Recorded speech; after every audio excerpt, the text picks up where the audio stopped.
All right. I think we are good to go. Check some things.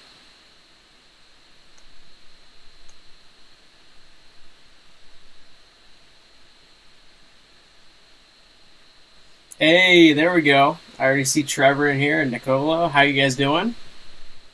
Let's go, man. We got this all set up. I'm still getting used to the live streaming portion of it. Just managing the chat and everything. And also the graphics on this thing is going to be a trip. I'm excited.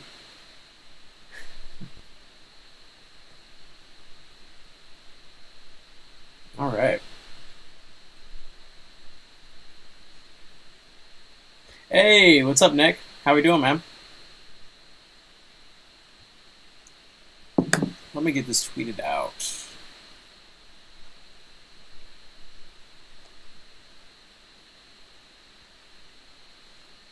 Oh, I hope so, Trevor. That'd be fantastic. We got a lot of player props tonight that I'm really excited about. This was a really good player prop slate.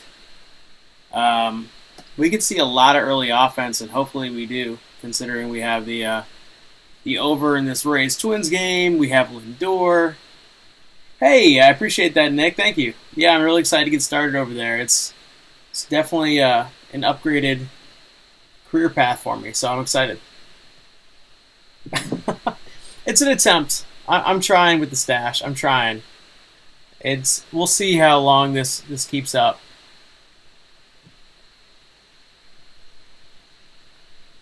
Yeah, a lot of Philly players really jumped out today. Really wanted to go in on a Brandon Marsh home run, but I dropped way too many units on this slate that I don't regret, but it's definitely where I probably should put the cap on it. But yeah, I like Brandon Marsh tonight. I like Nick Castellanos, who I didn't even bet on. I like Bryce Harper. I like Trey Turner. This Phillies lineup right now feels like it's starting to hum. And they got the players to do some damage with it, too. So it's pretty exciting. As a fellow stash guy, keep it up. Hey, I'm trying. I'm trying to get to that label of a stash guy. Right now, I feel like I'm just in the we'll feel it out process.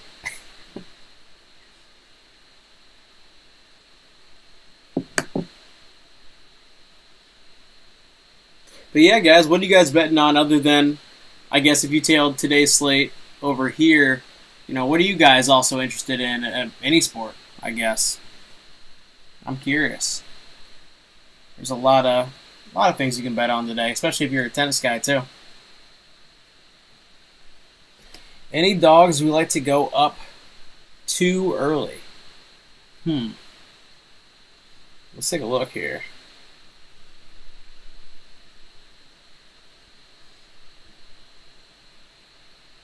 I think the Nats are a good one. Just because Jake Irvin has been pretty good under the hood. And Tommy Henry can get slapped around. So if you are wanting to go for one of those dogs that are coming up early, Nats make a lot of sense. They were in your bet for me today. So Mitch Keller to record a win. I'm seeing a lot of people on the Pirates in a lot of different ways. I got asked about a same-game parlay today and what I liked there with the to pair with Pirates minus 1.5. So I know there's quite a few people on that wagon. And then Nick says, not really the topic of discussion, but how do you feel about Iowa football coming up? We'll see. I'm cautiously optimistic just because I do think the offense can't be worse, right? I mean, that's kind of a given, and especially with the pieces they've added and how bad the offensive line was last year, there has to be some clear improvement there, especially with Caleb Johnson stepping into another year. And the pieces that left either didn't really contribute last year, like Keegan Johnson, or Arlen Bruce was just kind of used as a gadget guy, and he wasn't really successful in that role. So they definitely got better on the offensive side. They had to have.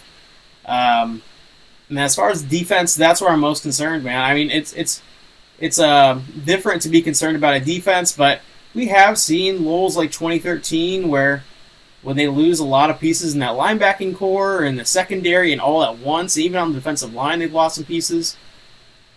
We'll see. I mean, there's definitely some questions there on defense, and maybe not. Might not be bad, but will they live up to the standard that has been set the past 5 years? I think that's where we can be pessimistic a little bit. Oh yeah, you Wisconsin fan, Trevor. Yeah, I mean, Fickle's a good coach. I feel like he's a program building type of coach as well. I think he's going to definitely stabilize what you guys have going on over there, but I don't know. I'm curious to see what you guys do stylistically because the people he's brought in, it doesn't really seem like it's going to be the 40 carries a game type of offense that you guys have set up and all the trap running and the pulling of the guards and the centers and the tackles. I think we're going to see a lot less of that, and it's going to be interesting to see how you guys modernize that offense, and I think that's probably what you guys are going for.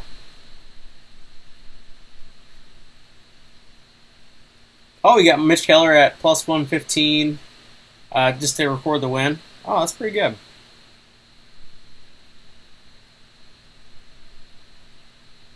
Yeah, Mark Kallenberger. I graduated before him, but I went to Cedar Rapids Kennedy growing up, in Cedar Rapids, obviously. And he went to Bettendorf, and I do remember when he was, I think, a freshman or sophomore, there was a lot of talk about him just being a big boy. And I did like his game. I thought he got over-criticized like all the tackles do. And obviously he retired early for could be a number of different reasons, but yeah, I don't think he did too bad, and he was definitely better than what we had last year. So I think he was definitely missed.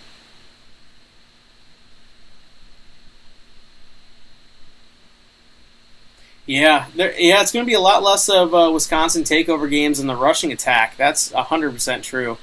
And you guys have also always had talented-looking passers. I mean, even guys like Joel Stabe, who wasn't statistically the best, and he definitely didn't obviously have a pro career that lasted very long. He still threw a pretty ball. And even Graham Mertz, who is, I think, awful, threw a pretty ball because they have a lot of natural talent. So I'm definitely curious to see how Wisconsin modernizes that whole thing that they have got going on over there.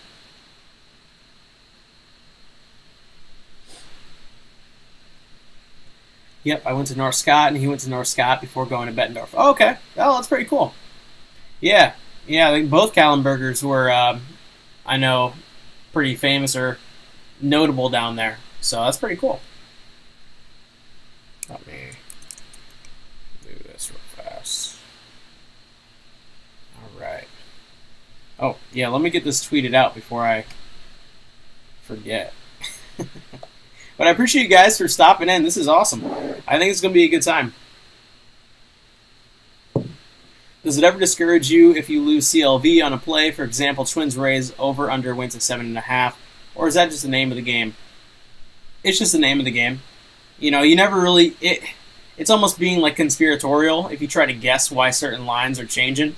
And I always know that my logic is very solid with every single pick that I place. And so I never get really dissuaded. Whether it works against me or works for me, that's kind of where I sit. I don't really get distracted by CLV, and I don't make plays based on line movement either. Even though sometimes, especially when you're talking about high-profile games, for example, like the NBA Finals game on Sunday, the Heat opened up at plus 9.5 and dropped down to plus 8. I feel like that can be telling because it's so high-profile. There's so many bets on it. There's so much action on it. Sometimes that line movement can be just a little bit indicative of something. But when you're talking about baseball, when you're talking about college basketball, when it's daily, I don't really get too discouraged.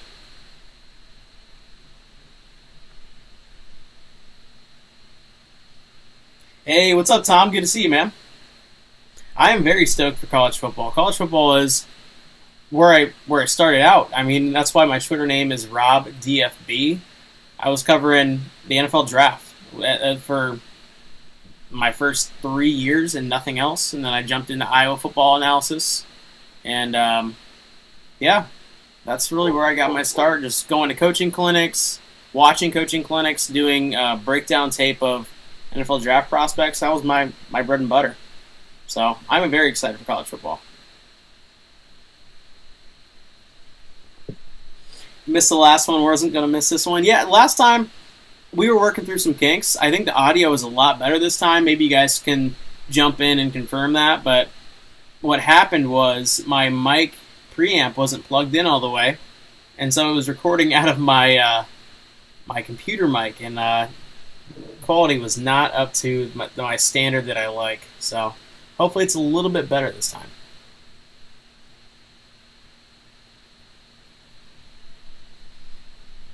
But we're on the way with these early games. I'm excited. Let's see a Bryce Harper home run. Let's see some Brandon Marsh action. Let's see no runs at all in the Mariners-Kansas City Royals game. And let's see a lot of runs in the Twins-Tampa Bay Rays game. Hey, everything's good, bro? Thank you, man. I appreciate that confirmation. I can't ever hear myself, so I'm always just, weary that I'm putting out a good product. I'm hopefully putting out a good product all the time, but you never know. Sounds good to me so far. Cool. That's what we'd like to see. Let me get this tweeted out. I keep saying it, but let me actually promote myself so that I'm not just ghost streaming. Let's see here.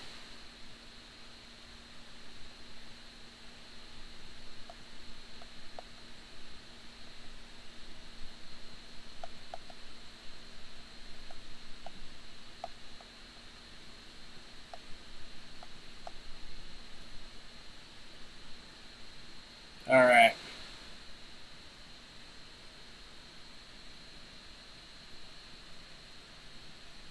Cool. The Ellie De La Cruz 20-1 National League Rookie of the Year campaign starts tonight. Yeah, you were telling me about that. To jump on that, I don't doubt, especially because I'm already invested in a few Rookie of the Year candidates in the National League. I don't want to get too invested, but I would definitely wouldn't mind it. I like exciting young players coming in, like O'Neal Cruz last year was a lot of fun. Nick asks, are you in on the Ellie hype? I mean, I've seen the highlights and everything that everybody's buzzing about, and the exit velo, and he's very exciting. That's for sure. I'm excited to watch him. As far as like betting purposes, I stay away from that market personally. I kind of like to see what I'm getting involved with on the major league level before I get too deep in there, because we've seen talented prospects come up initially, and they might sting it, but they'll sting it right at like a center fielder or a shortstop, and then sometimes it just kind of takes a little bit for them to figure out work on placement and actually materialize hits and get something going. So for betting purposes, not buying in on the hype just yet, but I'm very excited to see him start playing.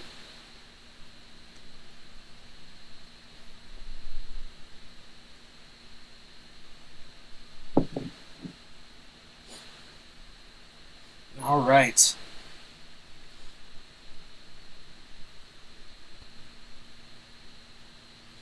I heard they were calling him up last week, so I grabbed 20-1, thinking it would drop. Corbin, yeah. So I do have bets on Corbin Carroll and Jordan Walker, and and a big thing with the awards, and I think I texted you this, Trevor, too, is the big thing when you're talking about award betting. It's not performance based. I mean, a lot of it will get you in that mix, but what it comes down to is, are you from a big market? Are you playing on a notable team? Are you drawing enough interest from these writers who really don't watch most of the games that happen? And the Reds are kind of already in a team that nobody's really thinking of. So, interesting to see how that plays out for sure. Yeah, Tom, I do think the D-backs could take the West. I have bets on them to make the playoffs. I have their win total over this season. I was very bullish on the D-backs coming into this year, and I'm very pleased so far with how things are going.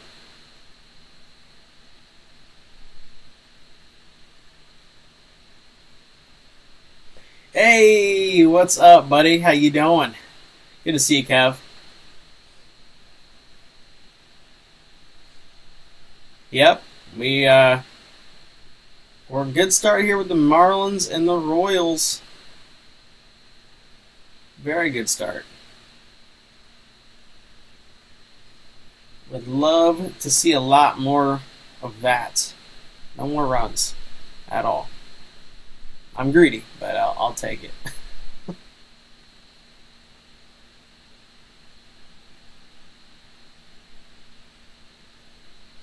Yeah, and I definitely understand that. So Trevor says if the Reds make the playoffs and he performs, I like my chances. But yeah, more of a this kid is friggin' awesome.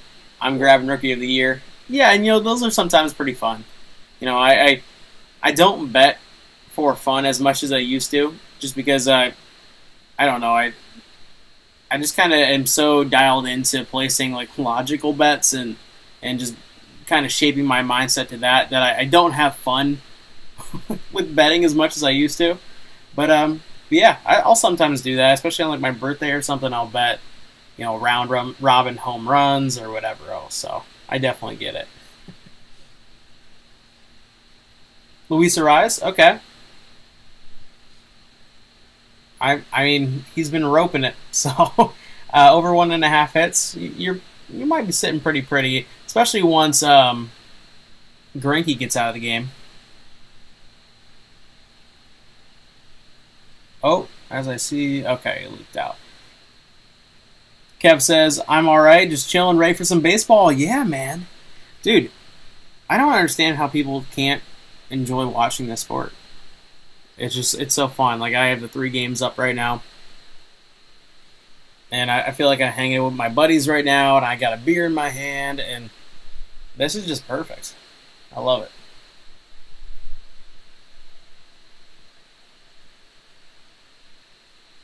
Wow, we Ellie De La Cruz has a whole fan club in here, and I totally get it. But yeah, I'm excited to watch him tonight too. I'm gonna throw on that game here in a bit. Most fun team so far, Baltimore for sure. In terms of fun, Rangers, because their bullpen is atrocious and they're going to get bounced early in the playoffs. But that lineup is as scorching hot as you will find dating back to any time. They are killing it right now. Every single ball they hit is getting stung, whether it goes to somebody's glove, different story, but they've been putting up a lot of runs and they're just a lot of fun. They're really young too, so.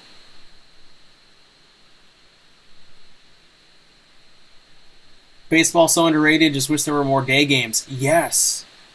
I don't get it.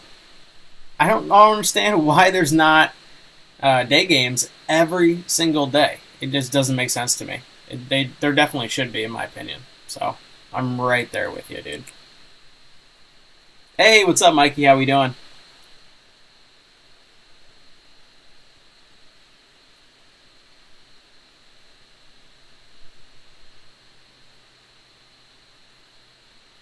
Uh, oh, okay. That was almost a double play in the Twins game, but we kind of dodged that bullet.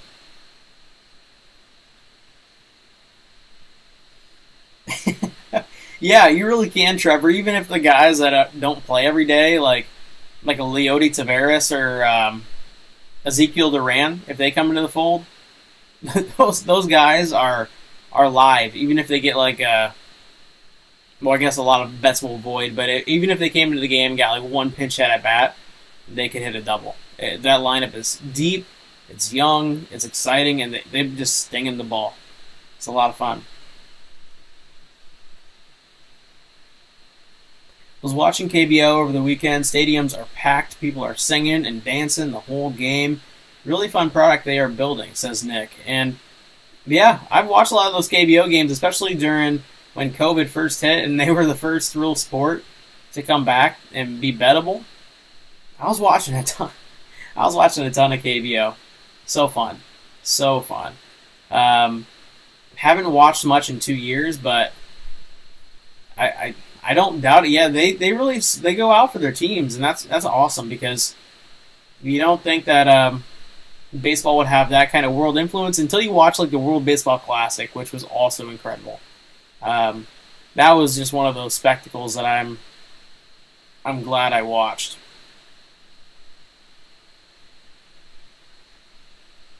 Duran is hitting 307. I saw yesterday. Yeah, yeah, and it's a legit 307. The underhood numbers are not lucky. They are reminiscent of some of the top hitters in the league that you can think of.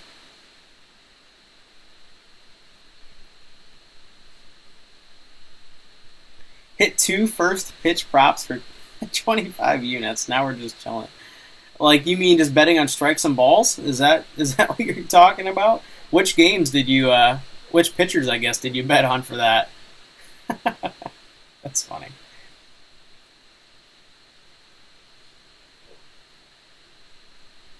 I was looking at home runs for some of the Braves tonight, particularly Matt Olson and Eddie Rosario. Do you like either or both tonight? Let me just double check. I have a list of guys that I've been targeting or planning on targeting this week, depending on pitching matchups. Let me just see if I don't think Eddie Rosario's on there, but let me just double check Matt Olson. Schwarber. First batter of the game. Well, hopefully our Phillies can continue to do that. Well, we don't even have a bet on the Phillies, which I do regret. I would take them live right now at -2.5, -3.5. Just ladder it for small amounts. I think there's going to be a lot of bombs in that game. But let me check on Matt Olson for you here real fast.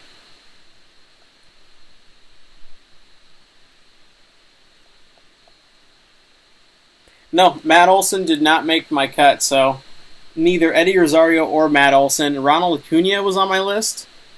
Austin Riley was on my list. But Matt Olson did not make the cut. He's been kind of rolling over on quite a few balls recently, and when they're kind of figuring out like that, I don't jump in on them.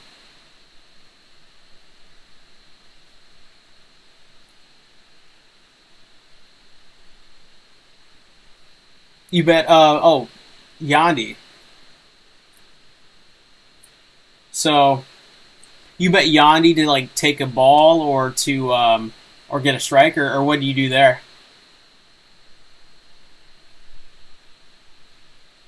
Or I guess you could bet like a hit, right? I haven't really dabbled in like the first pitch type of props yet. So what you're saying to me is kind of foreign.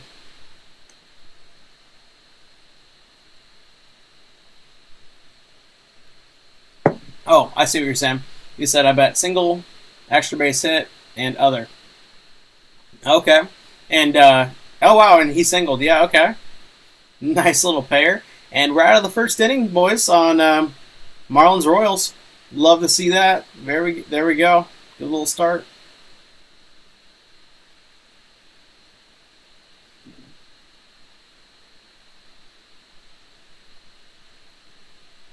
Hey, what's up, Rob? Or Rob, what's up, Rich?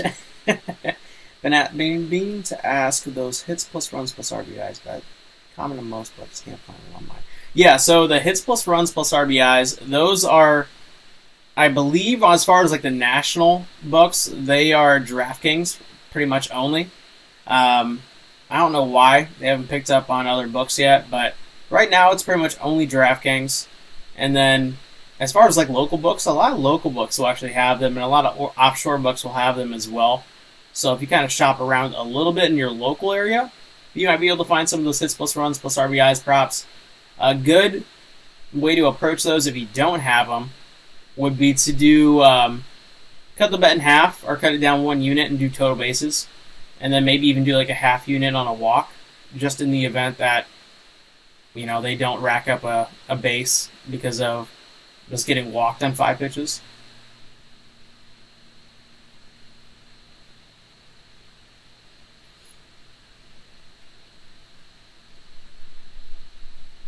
Yeah, Bovada has them if you scroll down. Yep, I think Bet Online also has them. I might be wrong. I don't really go into the offshore market, but I know that offshore books do have them along with DraftKings.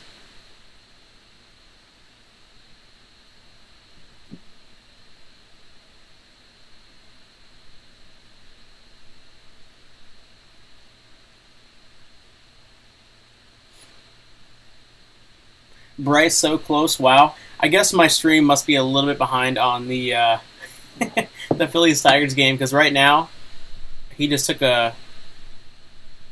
It was in the zone, but they called it a ball. Oh, and I see what you're talking about with Bryce being close. That is as deep as it gets in that ballpark. No, that was 407.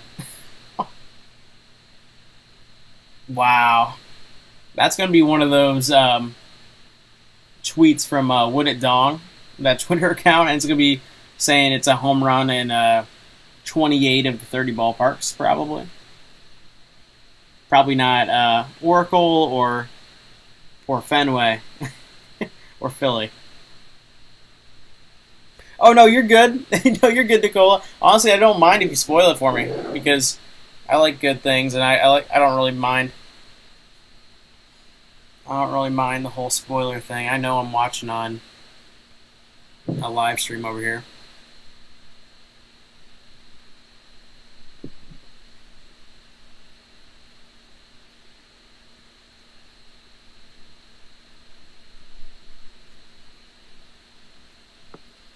All right.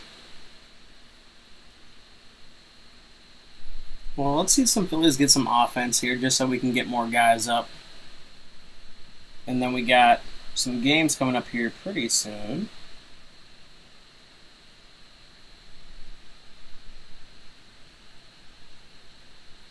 But not Philly?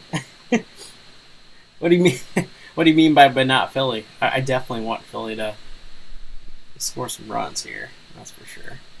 Just so I can keep getting through this lineup as much as possible. Ah, Trey. Ground out. Let me see if I can find a more up-to-date stream here. Just going to refresh it here.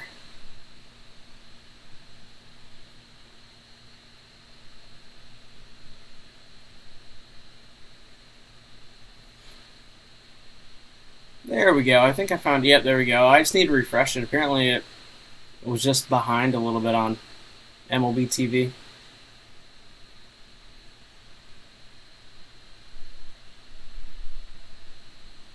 Wow. Let me tell you, the Minnesota Twins strike out more than any team I've ever seen. It feels like 4 batters up, 4 strikes. Oh, yeah, 100%, Trevor. It would say that Would It Dong account would be like 29 of the 30 ballparks, it would be a home run, but in Philadelphia, in that exact spot, it would not be. He crushed that ball, and if I had the audio on, I would be definitely even more upset because I'm sure that ball sounded loud off the bat.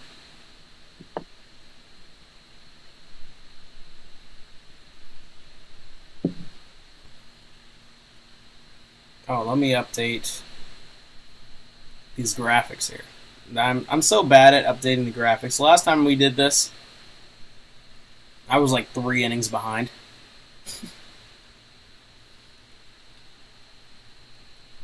Which I'm sure you guys don't even like care what the graphic says, but my perfectionist type of mentality definitely.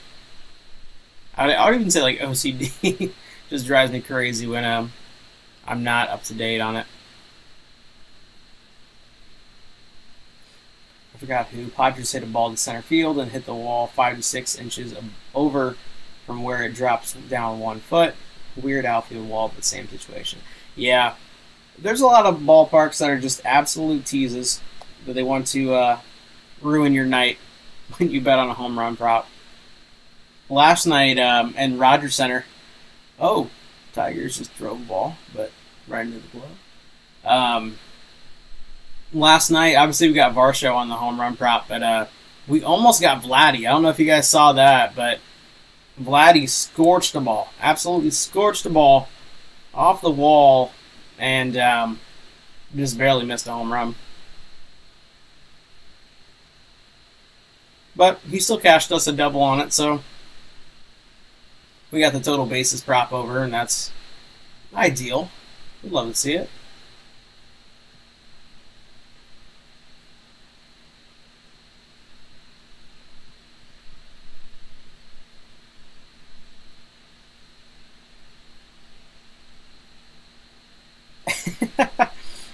Trevor says weird stadium dimensions make every game interesting and crazy at times, like hitting roofs in Tropicana.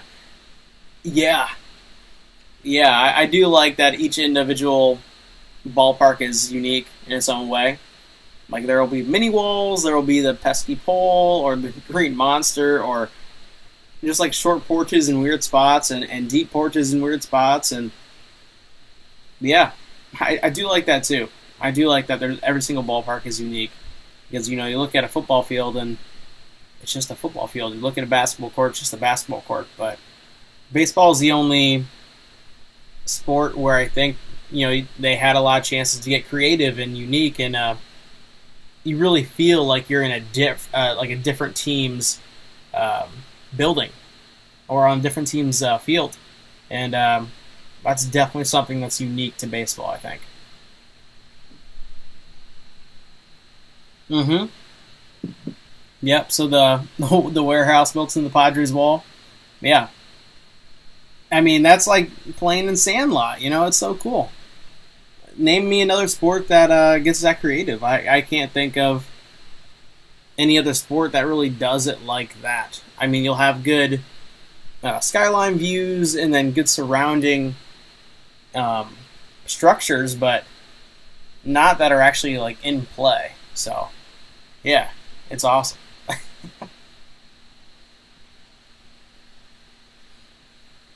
All right, we got the 6:05, 6:07 games tipping off, starting up, and we got the Blue Jays Astros as one of our bets here. Let me get that up on my TV real fast.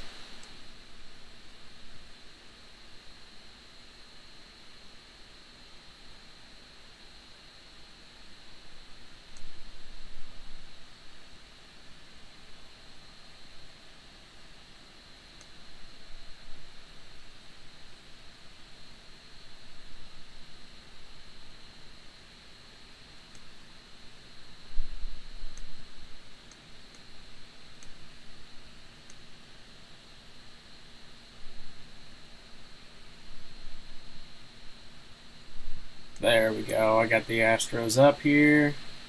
Or I should say the Blue Jays up here. All right, now we're cooking. Oh yeah, love watching home runs into the water at Oracle Park, or um, should we say Barry Bonds Bay? I mean, I keep thinking of every single home run that he hits into the deep night and just splashes into a literal ocean. That's so cool. You can't replicate that. Trevor says I will argue Oregon's court can mess with people. It's wonky.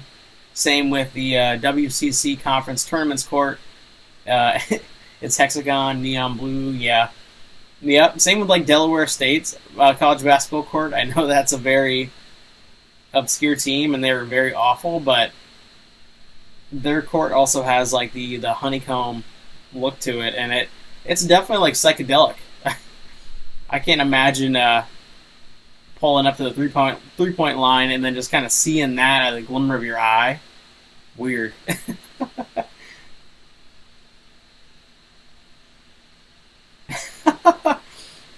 Nick says Oregon's court looks like the bathtub from Breaking Bad. That's perfect.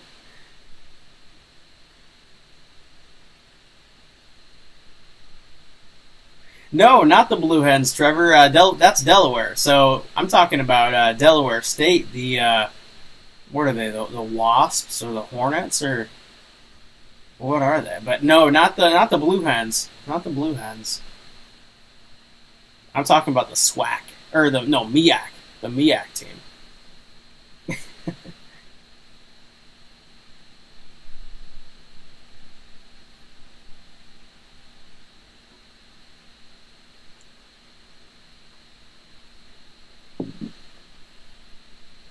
Well, we're one out away from getting out of this first two innings in the Royals Marlins without a run. That is very promising. We'll take that. Knock on wood. I mean, there's still a chance we could see a run this inning, I suppose.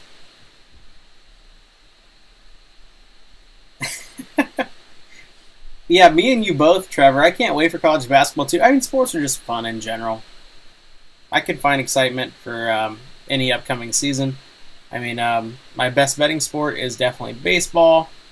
The sport I have the most fun with, I would also say, is baseball, but college basketball is a close second, and I find interesting things about both. So that's kind of where I'm at on those. Hey, what's up, Dylan? So he says, Dylan Ellsbury just popped in the chat, and he said, honest thoughts on the Cubs this season. Try to ignore your awful Cardinals fandom. Well, I'll be honest. And this is what I've been saying for the Cubs all season long. I think they did a lot of great things in the off season.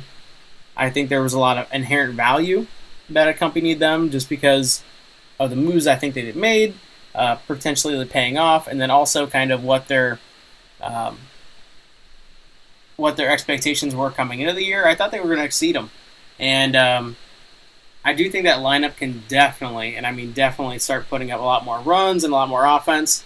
But they have been stagnant on and off, and I think it's just about them kind of finding a groove, and I think they're going to carry a lot of value once that happens. So I'm excited for them from a betting perspective.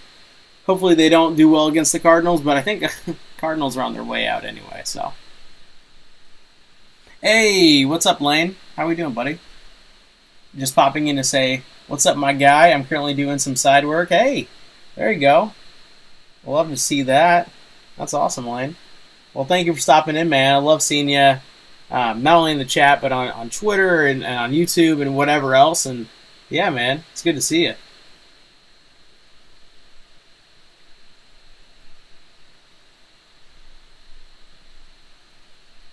Yeah, MLB is definitely a wagon in terms of just cashing, and it has been for a very long time for me. But yeah, the start of the season was disappointing, but considering we were down probably 20 units after the first month and a half, and now we're up, I would say, I think 50 units last time I checked, around there. I mean, we're making up a lot of ground really fast. So I really do think we are going to have a really, really great MLB season. And Mauricio Dubon just hit a home run off Kevin Gausman. Oof. That's not what we would like to see.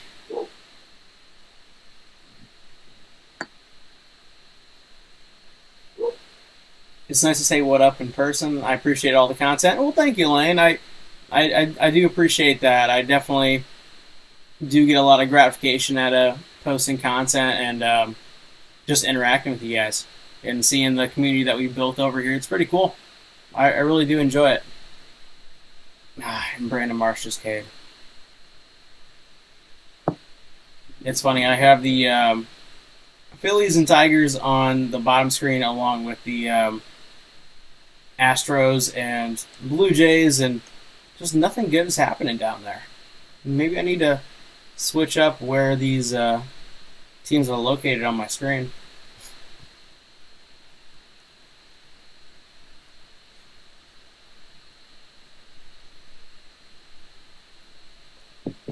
Yeah, Trev. It's definitely been a pretty crazy turnaround. We've made a lot of money really fast. And it's kind of funny. I've been getting a lot more messages recently, just saying, "Hey, I jumped off at the beginning of the season. Already regret it, but you've already made back everything that I lost and then some." And I love hearing that kind of thing. So I watch the games that I can on MLB TV, just because MLB TV's app is actually really good. When games aren't blacked out, and then I dabble. I play around with streaming sites. Best way to put it. Sometimes if they're on ESPN Plus, I'll use that. But yeah, sometimes you just have no other choice. I'm not buying the marquee network to watch the Cubs and all these other weird ones that are in my region. So it just is what it is. And okay, good. Hold on, let me update the graphic here.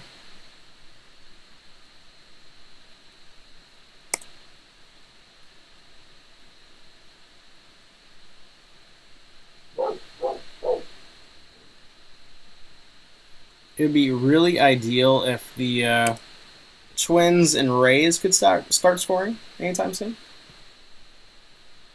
All right, Lane says we are going to need you on the SGPN college football and basketball shows this year too.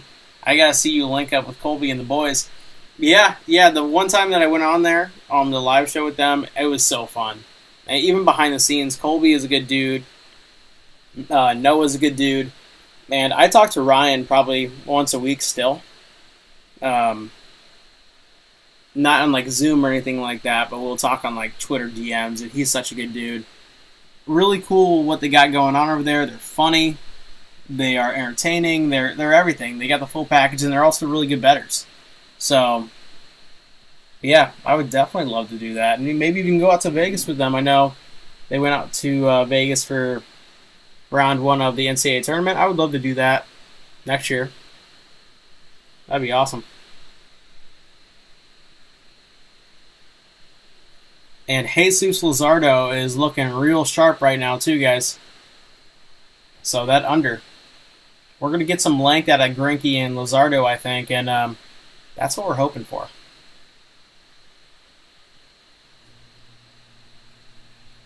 Hey, Lane,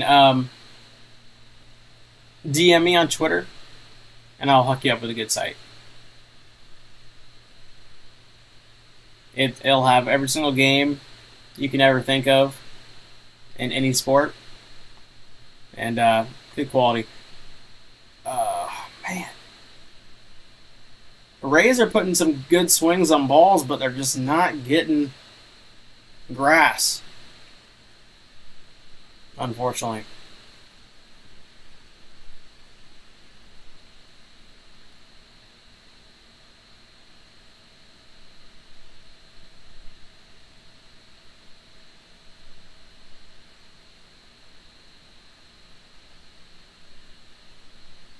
Oh, we got a rain delay in the Mets Braves game too. So Lindor is shelved a little bit right now. That's a bummer. That's one that I would have been on top of in terms of no delay, because that's on TBS.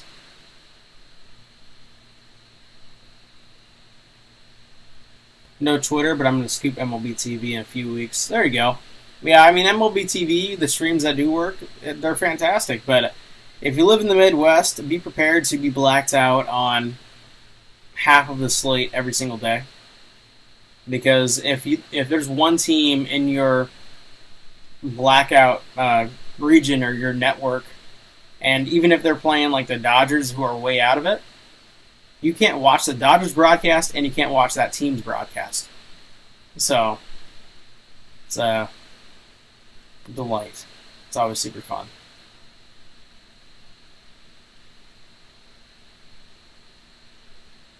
The streams I use are in Russian, but they have literally everything.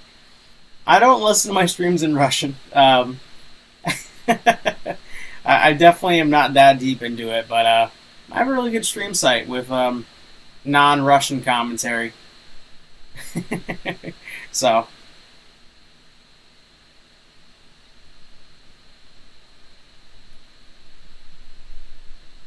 local broadcasts are way better than national broadcasts too. The bias and disgust by calls is phenomenal. 100% agree. Agree. Do you guys see? What was it? It was the Phillies Mets series on either Saturday or Friday, and a line drive got smoked at Francisco Lindor, and he caught it. And there was a runner on first, and he was running to second base, and when Francisco Lindor caught it, and the runner was pretty much already at second base, he just kind of lollygagged a throw over to first, and the Phillies announcers were just like, "Really? You're just gonna throw it like that? Like, what's your problem?" Just so ridiculous. It was so... I could not believe they were being that petty and like that upset about... It was just an easy double up play. Like, why would you strain yourself?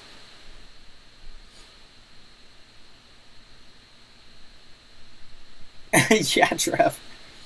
They were so pissed at Francisco Lindor, dude. They were just like, what are you, showboating? You showboating a double play? Like, no.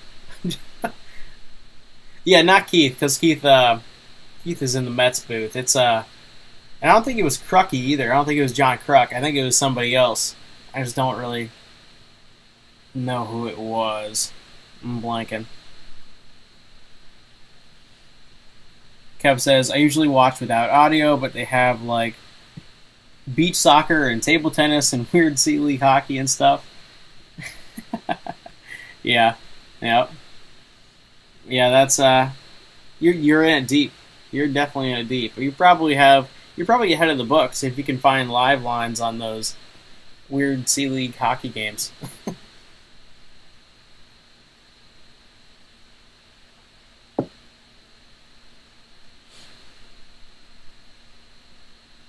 Exicus, hey, what's up, Exicus? How you doing, man?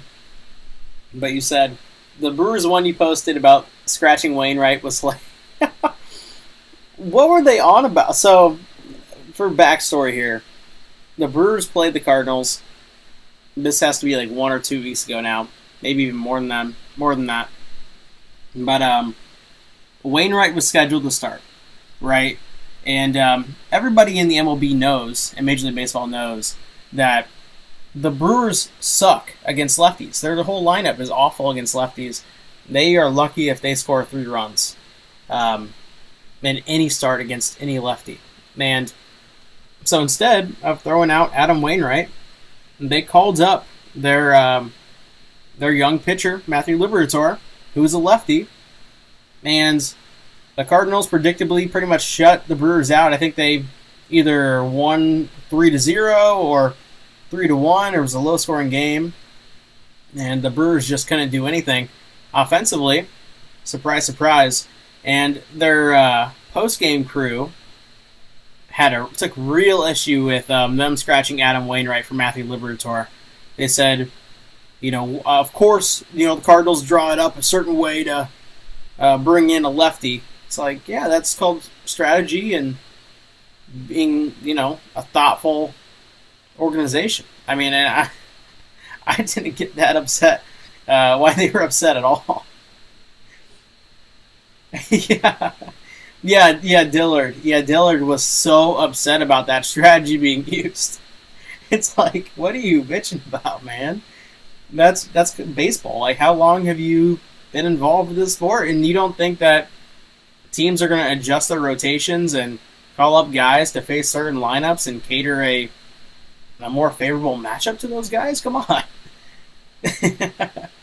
Oh, wow. 12-hour shift call for Exicus, man. Wow. That's a lot of time. That's a lot of time. There's been certain jobs I've had that I've had to work like 10 plus hours consecutively. And never fun. Never fun.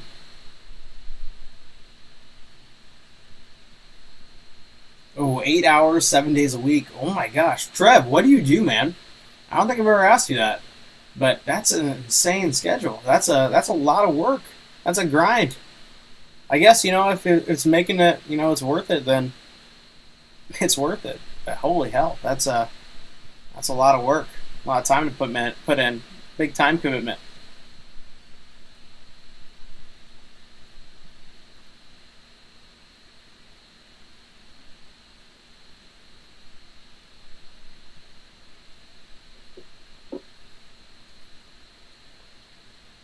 I worked 96 hours last week. My gosh.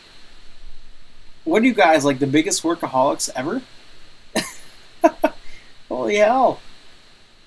Everybody in here is just getting paid. You gotta love it. But man, 96 hours, 8-hour work shifts, 12-hour work shifts. You guys have been balling. You guys are on that grind. I respect it. Let me update this graphic real fast.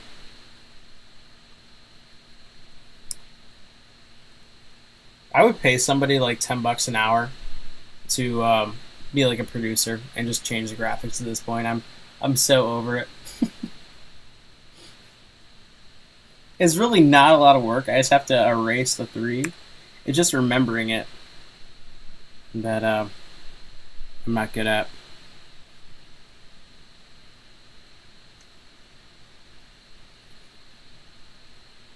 How are the bets doing today, Rob? Cash anything yet? Not haven't cashed anything yet.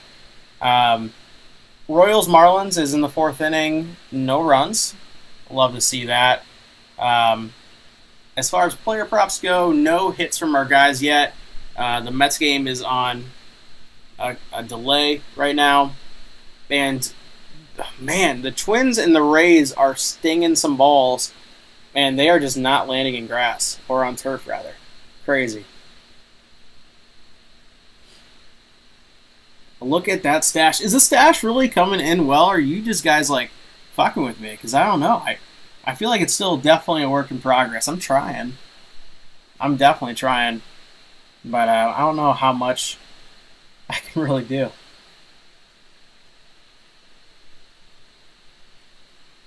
It ain't like my job's hard. Yeah, Kev, you do the like Uber Eats and DoorDash and things like that. That's pretty cool. You know, you can work on your own time. I totally get how you can rack up hours like that, especially if you are just in that mindset of making money. Yeah, not too. That's not too bad.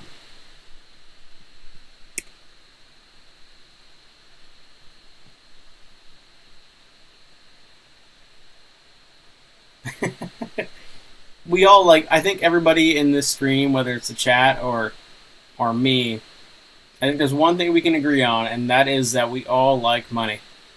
That's for sure.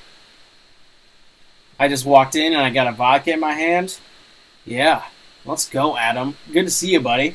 And guys, me and Adam Rosenberg in the chat right there. Make sure you're following him on Twitter because we're also going to be starting up a podcast hopefully this week, centered around baseball, and it's going to be fun. I think it's going to be a lot of fun.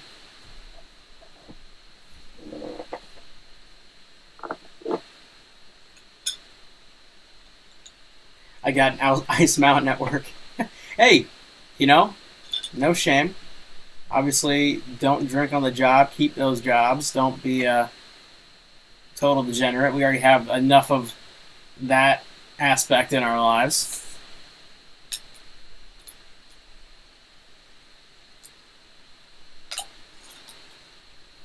I'm watching baseball games at work right now. Last 1.5, 2 hours of my day.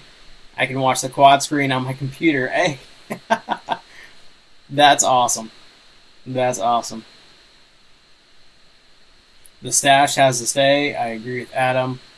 I said he should go curly with. I don't know if I can go the curly cues. We'll see. You know, I think it has to grow a little bit more thick. Something to kind of play with at that point.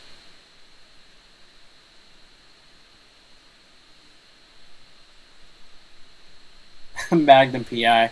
Yeah, I should get like some more hats that fit the stash. I agree. Wish I was getting paid, but still just a med student, so I'm paying my school. Whew, 70,000 a year to work these hours. Oh my gosh. Yeah, it'll be worth it. Hopefully, 70K. Yeah, I'm glad I'm done with my schooling. I'm very glad. I graduated during the online portion of my final degree. Anyway, was on the online portion of the COVID outbreak, and so everything was online, and it was not a conducive class to being convenient online. So, yeah, 5K subs, and I will go curly on the stash. I will. If you guys get me there, I'll do it. 5K? Hell yeah. How are you just gonna casually announce a goat cast like that? Dude, I think me and Adam are gonna kill it. I really do. We talk pretty much every single day. Or I should say every single day. We talk every single day. But yeah, I'm excited. I don't know how frequent it's gonna be. Hopefully we can do it every week, or at least every other week, or we'll see. But I think it's going to be real good content. I do. I think it's going to be really great content.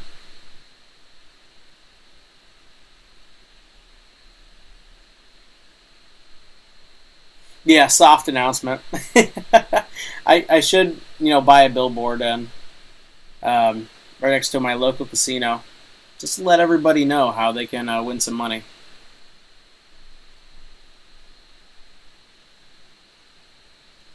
Cash the Washington early win. Oh, Nick, nice, good work, my man. Yeah, I was like I was saying, Tommy Henry can get smacked around a little bit. It just felt like a pretty good spot to take the Nats to get out to an early lead. So yeah, there we go, 4-1 right out the gate. I'm already upset that I didn't bet it. It was right in my bet slip. There were two bets that I scratched today that I kind of wish I didn't, but I already had so many bets on player props and on sides and totals. But I regret kind of taking off the Padres. I was thinking maybe 2 units there, and I was thinking 1 unit on the Nats plus 1.5, and then 1 unit on the Nats money line. It just felt like a pretty good spot for them, but I liked all these other bets a little bit more. It'll be minimum once a week. It'll be fun. Yeah, I agree, Adam. Like I said, guys, go over to Twitter if you're already not, and follow Adam Rosenberg. And yeah, stay tuned for our podcast. It's going to be a lot of fun, and I think we're going to kill it. And we already have so many ideas that I think are unique and fun. And if you like being involved with baseball and just baseball discussions, I think it's going to be a pretty cool duo. Well, Nick, you brought it up to my attention. We thought about it on the fly, and you wanted specifically an underdog. I don't know if that's what the promotion was or if it could be any team, but yeah, we like to see it. Oh, yeah, Daily Cruz is at bat. Oh my gosh, let me get over there real fast.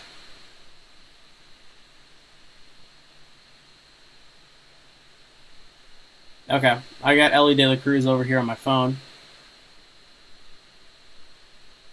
And, oh, is that a run for the Rays?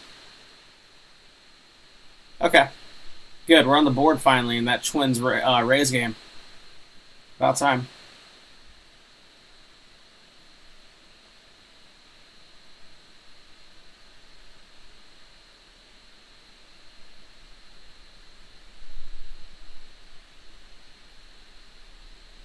Yep, I'm watching. Yep, he's up. He's down 1-2. Now 2-2. And we got Harold Ramirez up in this Rays game. So if you bet the player props, this is a big one. My son wants to do a podcast with Adam's kids.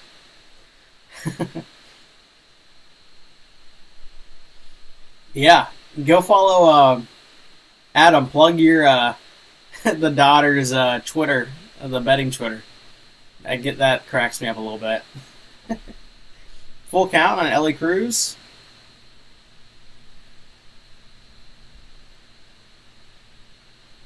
And Harold Ramirez walked, so nobody out. We could see some fireworks here in this bottom of the 4th inning. Mound visit coming out.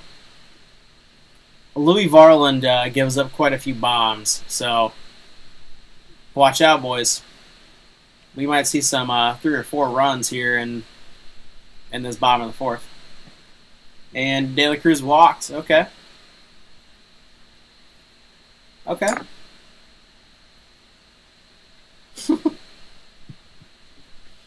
We might have to do something, Adam, where we just bring on one of your kids and just ask them, pick A, B, or C, and just level, give them a blind resume, and that'll be their bet for the day. And we just track their system.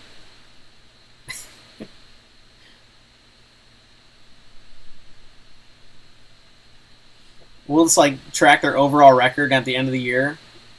We'll just see what happens.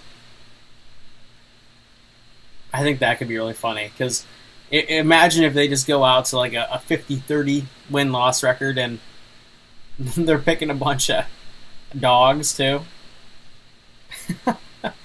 I would retire. I'd be like, yeah, anybody can do this.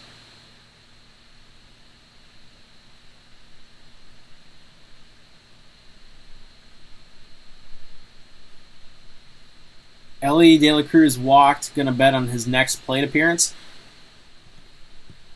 I might hop in on that.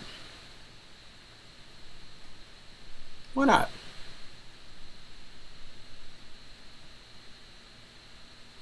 Oh, the who is that on third base for the Tigers? Oh, it was Maton. Oh my gosh, that's a. Oh, did that ball get out? No. Oh, I'm telling you, the Rays and the Twins right now are stinging balls, and they are barely staying in the ballpark. It's one of those real annoying things right now. Yeah, Lane, that is so good. We are 100% stealing that. It's official. The preschool parlay of the day. Oh, that is so good. Yeah. I should give you some royalties on that. If we ever get sponsored by, like apple juice or Bugs juice, whatever it is, at gas stations when you had growing up. If you ever get sponsored by something like that, you're getting a chunk of it, Lane. Just know that. That's a perfect name. Preschool parlay.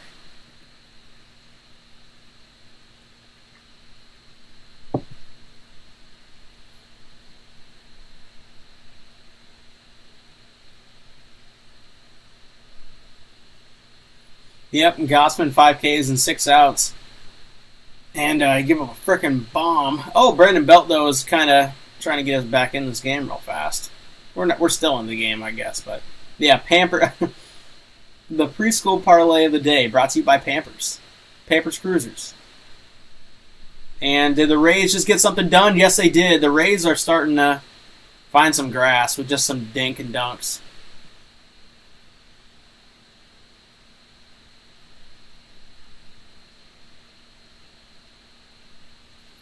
Yep. Oh, that's a good bet. Eflin over 5Ks and Tampa Bay money line. Does Eflin already have 5Ks? He was pretty darn close. Last time I checked. My kids ask for the damn bug juice all the time. Dude, that was every single road trip for me. It involved the bug juice. And did Trey Turner just sit it out? No. Oh. And Brandon Belt, of course, gets hung up. Just stay alive. Oh. Gosh.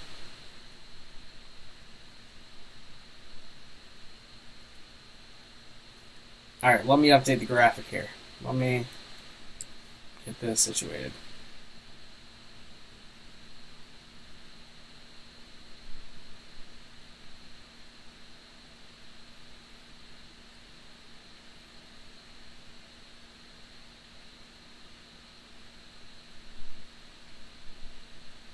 The way Cincy batting De La Cruz might get up again this inning. Oh, the way they're batting. Yeah. What are we looking at right now? Oh, they scored the 3 runs. Oh, yeah, they are rolling through that lineup. He might. And because it's a tight game, we're going to see a lot of Ellie tonight, it looks like. Oh, yeah, we got runs in the Rays game. Oh, my gosh, I totally missed that. That's the one thing. Like, if I was not on a stream, I would be attentively watching all these games and just knowing every single result of every player's at bat. Oh, that's safe. Dalton Varsho was safe there. They're going to challenge that, hopefully. Or no, was that Witt? Who was that?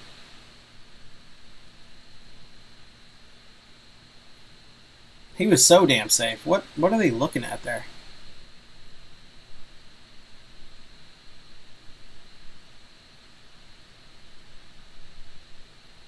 Wow. I don't know how some of these umpires just miss a call like that. Oh, yeah, Ellie De La Cruz to get a steal against Syndergaard tomorrow? That's a good bet. That's a very good bet.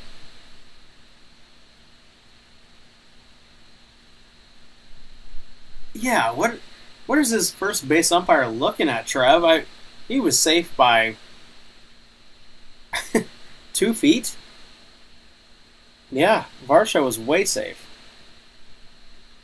That wasn't even remotely close. Like, that's just one of those ones that you just got to retire on. Like, if you're that blind. Oof.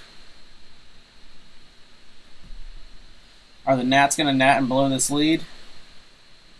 Let's take a look and see what their bullpen usage is like. Because they do have some guys who I do like in that bullpen. Let's take a look real fast.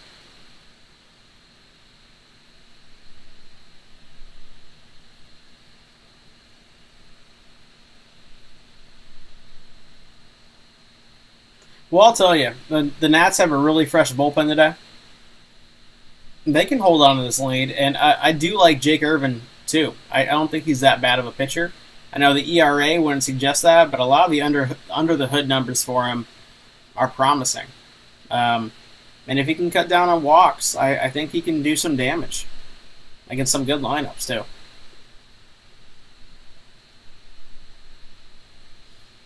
Adam asks, Rob, how much of Manoah's fall apart you think is also due to Jansen being out?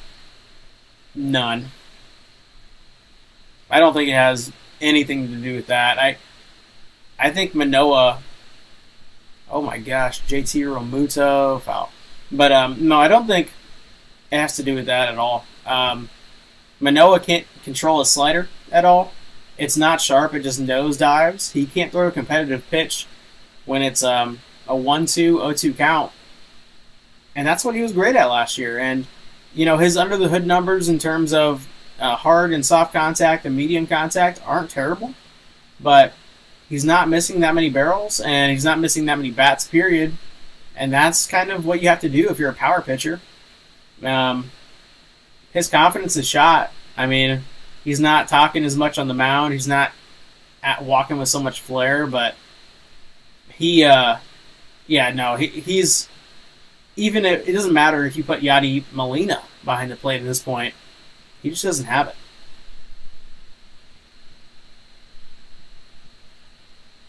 But yeah, I do agree that he catches a better game than Kirk, but no, there's just, you can kind of tell when somebody's just going through it, and he's definitely going through it.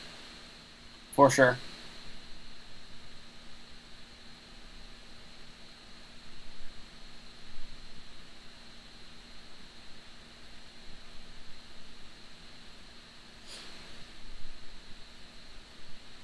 Seeing chatter leak that Ja Morant is suspended for the entire coming season. Wow. That'd be something. That would be crazy. Because, listen, I know it's a bad look for the NBA, but legally, did he do anything wrong? That feels like that would just be kind of the NBA taking the legal system in their own hands, which is always kind of a weird thing for a league to do. Yeah, Manoah put on a ton of weight. I saw Greg Peterson, who I'm sure a lot of you guys know. He tweeted out, in the offseason, Manoah put on 30 pounds or so just on the website. And if you guys know anything about those, the athlete listings on the websites for the teams, like the official roster website, they try to shine a good light on you. They'll boost you up 2 inches. They'll lower your weight down to what you would be if you just didn't eat for 10 days. So the fact that they felt the need to put a 20-pound weight difference is very telling. That's not taking care of your body. He doesn't look like he obviously added on any muscle. It's this looks lazy. Looks like Eddie Lacy, Sandy, I think, is fixable, but yeah, both of them have been really bad this year. Singer, I disagree. I think he's had some good results, but I don't think his results are indicative of what's actually happening. I think Brady Singer might be as toast as Manoah. If not, I think he might be actually worse, to be honest. I think that's kind of where it's sitting at right now.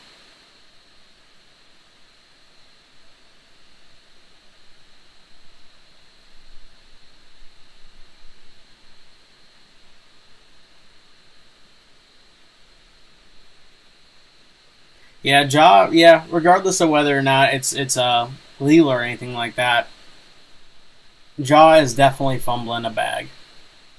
He's going down the Kyrie route where he's not going to be getting any like long term deals. They're just going to be giving him, you know, a lucrative one year deal, and that's kind of where it's at.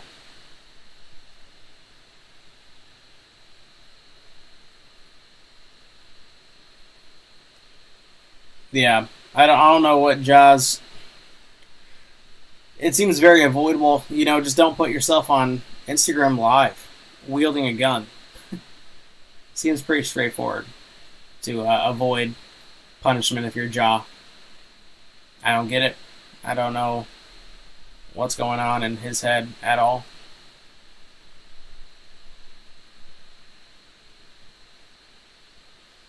Eddie the cheeseburger, Eddie the cheeseburger Lacey, Packers legend. When he moved, local news interviewed his neighbor, and an old lady said, "I may be to blame. I brought him fresh baked cookies every week." If that's not the most Green Bay, Wisconsin thing, or even just Midwestern thing I've ever heard. So funny. And so believable, though. And Lane Elliott says in the chat, you could argue that Singer has faced a lower level of batters. Yeah. And you could argue that the entire season and he still hasn't performed well.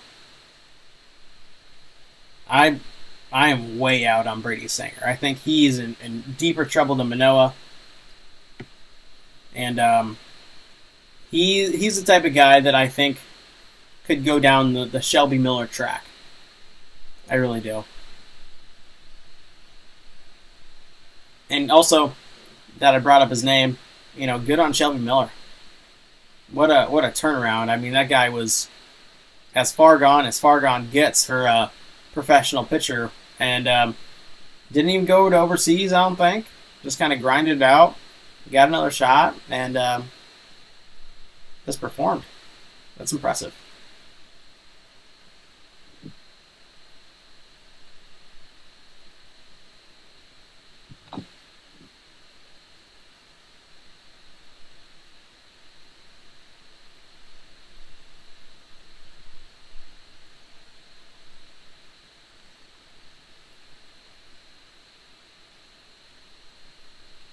Okay. Yeah, if that's true, because I don't know the full details on the whole John Morant thing.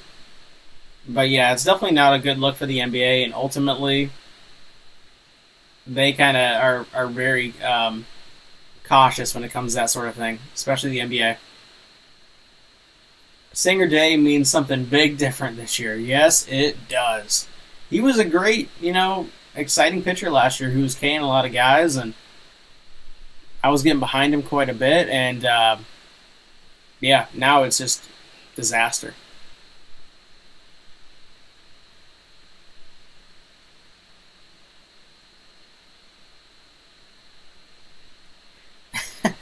Jordan Lyles. Yeah, I mean, Jordan Lyles was great last year. He was. What are the Royals doing, man?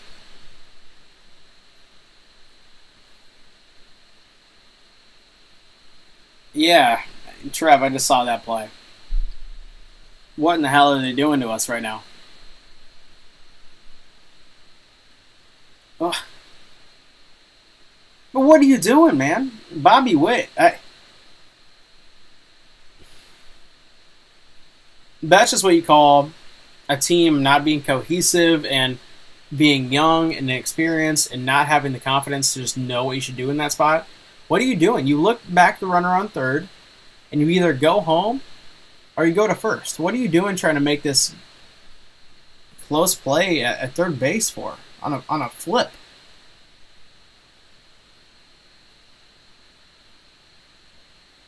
Oh, Vogelsong? Yeah.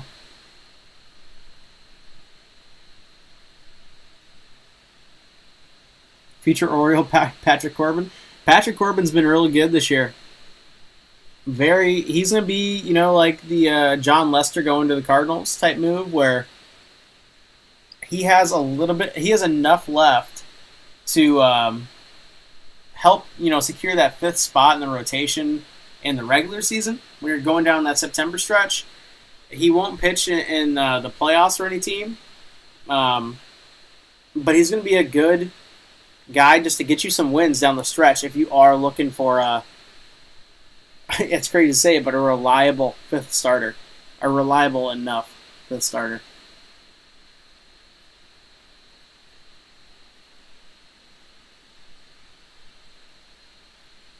Does Keller not have any Ks?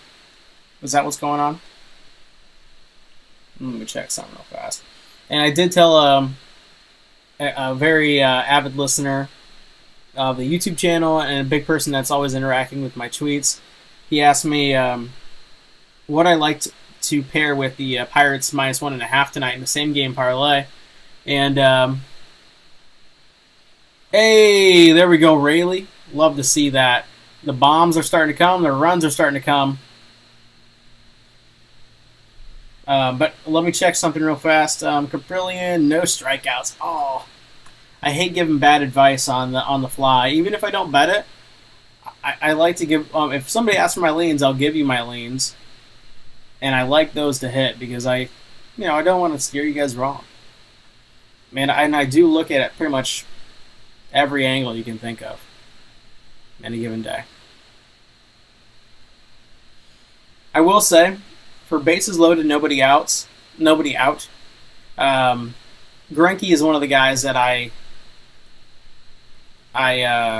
like to see on the mound. There's just something, his history and just his confidence, and I know he's not going to get rattled.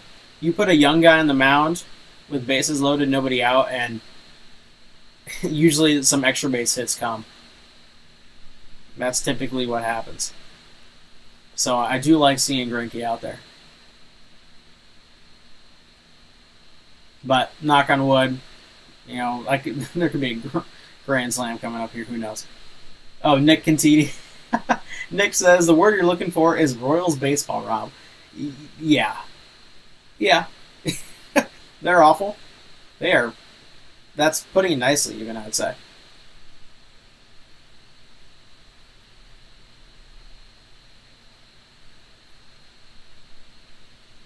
Yeah, Keller 0 Ks. That's crazy.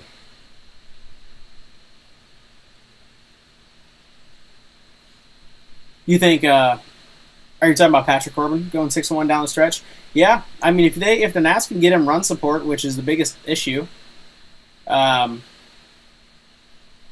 that's definitely. Yeah, I agree. I think he could put up that kind of record. He's the type of guy that I think down the stretch when you really need some good pitching, like post deadline, it wouldn't surprise me if on average he's putting up 5 1/3 and 3 innings or 3 earned runs. And you'll take that if your lineup's humming. I mean, you should be able to top 3 runs, and your bullpen should be able to limit the run damage to about 2 or less if they are pretty good too. If you're a competitive playoff team, that is.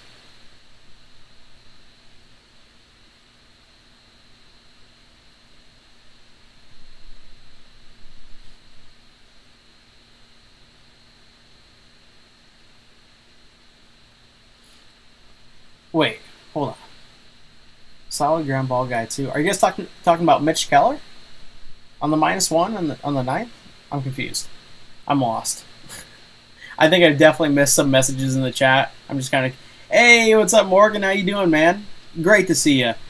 Morgan is one of those dudes who has been with me for a very long time. Probably one of my first viewers, my first people who interact with me a lot on YouTube.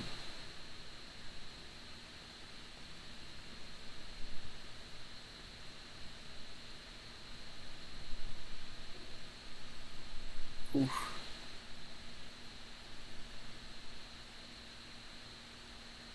Oh yeah, Trev, you're on Luis Ariz to get over 1.5 hits. Nice. So that helps you. At least there's somebody happy there. I'm getting nervous about what's happening there. Yep, the Rays are showing up. That's what we like.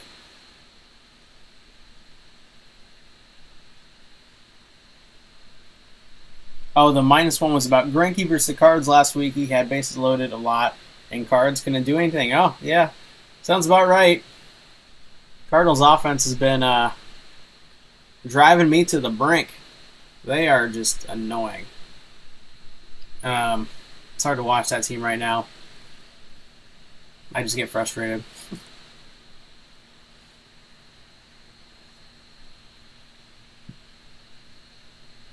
Yes, they have, Morgan. The bets have been doing pretty damn well. Gotta like that. A little extra money in the pocket's always good. I always like, so I have arbitrary numbers that I've set up. And that if I see one of my sports books just get to this number, I'll do a withdrawal. And I've been doing a lot of withdrawals lately. Love to see it. Really like that.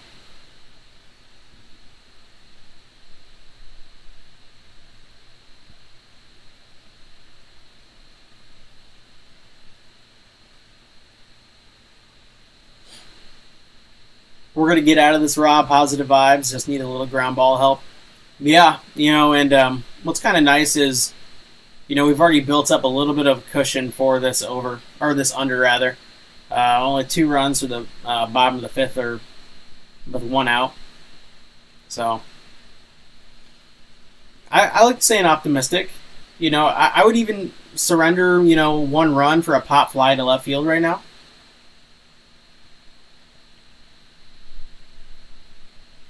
Yay, let's fucking go, George. George Springer, baby. That's what we like to see. All right. We're cooking, y'all. We got something to work with here. We've got something to work with here, boys. Let's go. Yep, Springer. Let's go.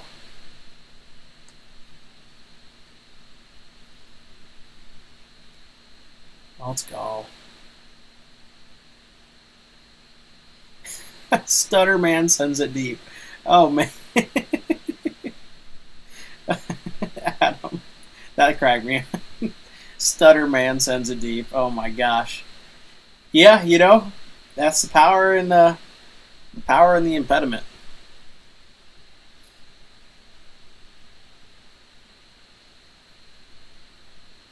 Yep, Soler, shallow pop-up. That's huge. Jackson Coer just one away from getting out of this inning, and 2 runs is nothing. Honestly, even 4 runs at this point isn't even that crazy.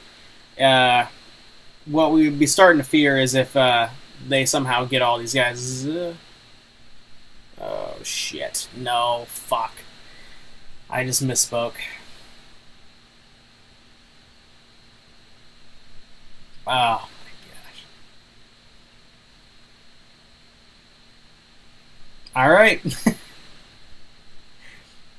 I literally, as I was saying it, Brian De La Cruz just hummed a line drive over the right fielder's head. And now we are looking at 5-0. 5-0, hopefully that's it for the heading into the 6th. I mean, we still got some runs to play with, just annoying. That we were 1 out away from just really being golden. Now it's going to be a sweat.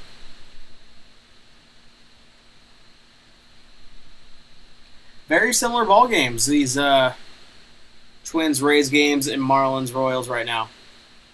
We'll see how these play out. Hopefully we can get at least one break out of those two, and if it is a break, hopefully it's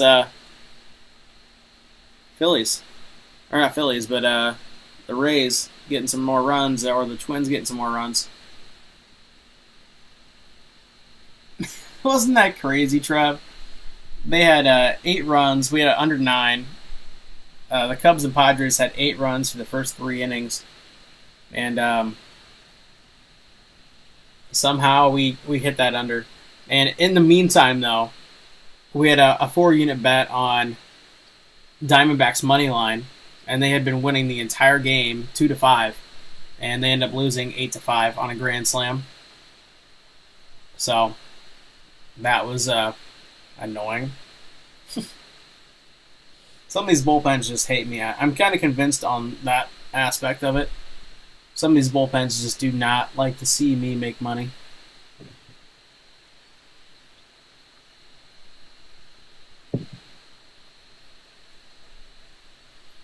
Need the Blue Jays to wake up the bats? Yes. Don't remind me. Oh, that Diamondbacks game really annoyed me, man. That killed me. Yeah, with 2 outs.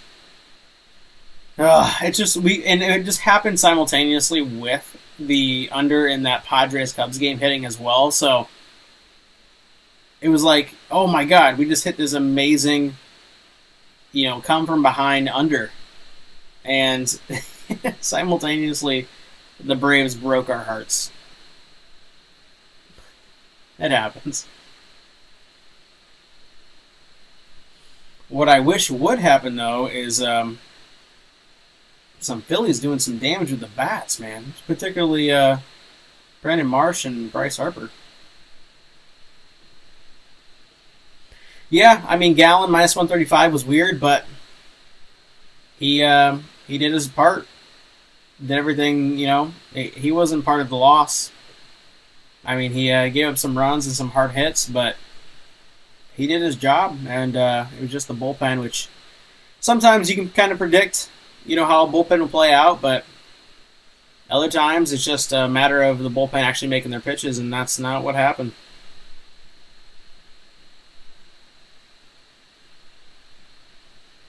Let me tweet out the stream here again.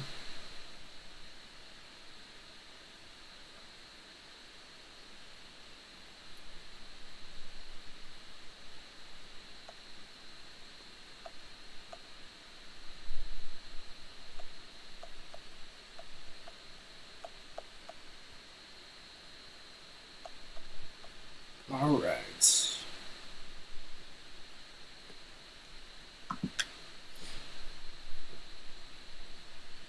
Yep, they had a 2-run lead for almost all the game until the 7th and 8th. Yeah, and they even had a bigger lead than 2 runs, too.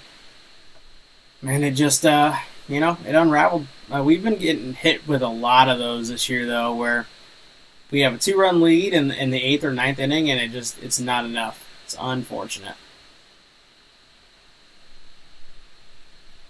And then, man.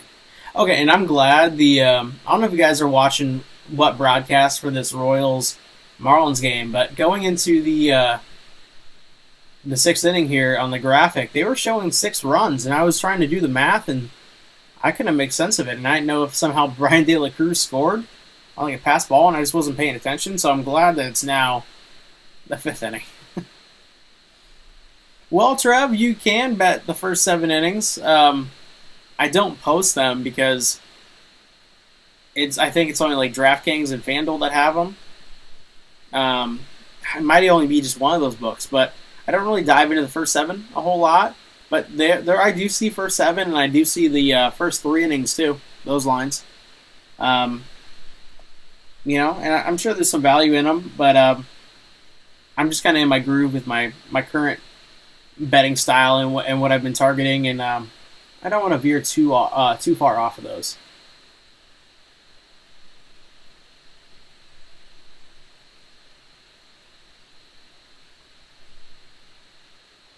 Oh gosh. Oh nice. Okay.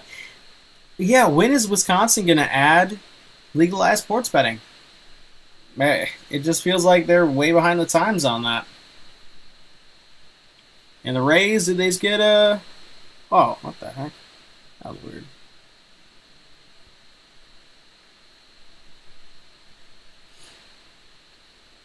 Man. Well, now we're sweating the Royals and getting another out here.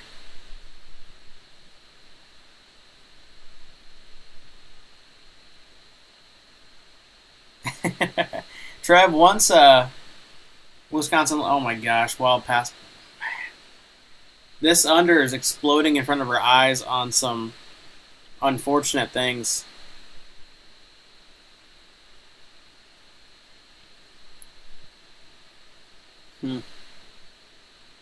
That's a bummer. But Kevin Gossman's still dealing. He's been starting to pitch a lot better too. He was a good little fade for a bit there. And I'm telling you, these Rays are stinging the ball, and it's just not going anywhere, man. It's just going right into a glove. But this might be the most unlucky hitting game I've seen in a while. And Javi just nearly hit a home run.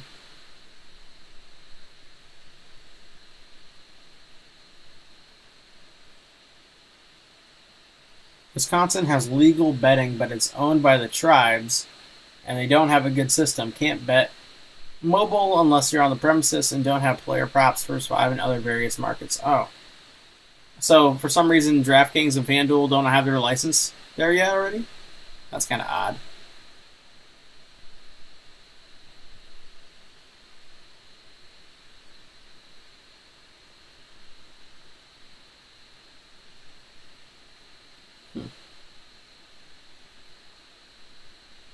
Gossman K is for those who followed the Babies Who Bet pick from last night. Okay, there you go. Yeah, Gossman. This was a good spot for him to get some strikeouts. That's kind of why also I leaned to the Jays money line. I thought he was going to turn out a pretty good outing here. And you know what? Jesus Luzardo gave up that weird double, but we're still mitigating the damage. We'll see.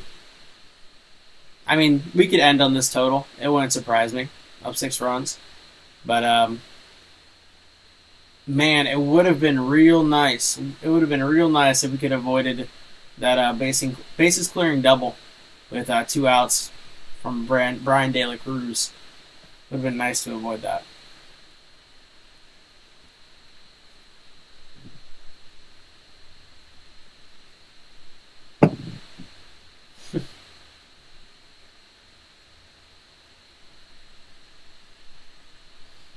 So the tribes in Wisconsin control who comes into the sports betting market? Like, that's entirely under their purview? That's kind of weird. That's a lot of power just to give to the tribals, or the tribes, and not to the actual state. It's kind of odd.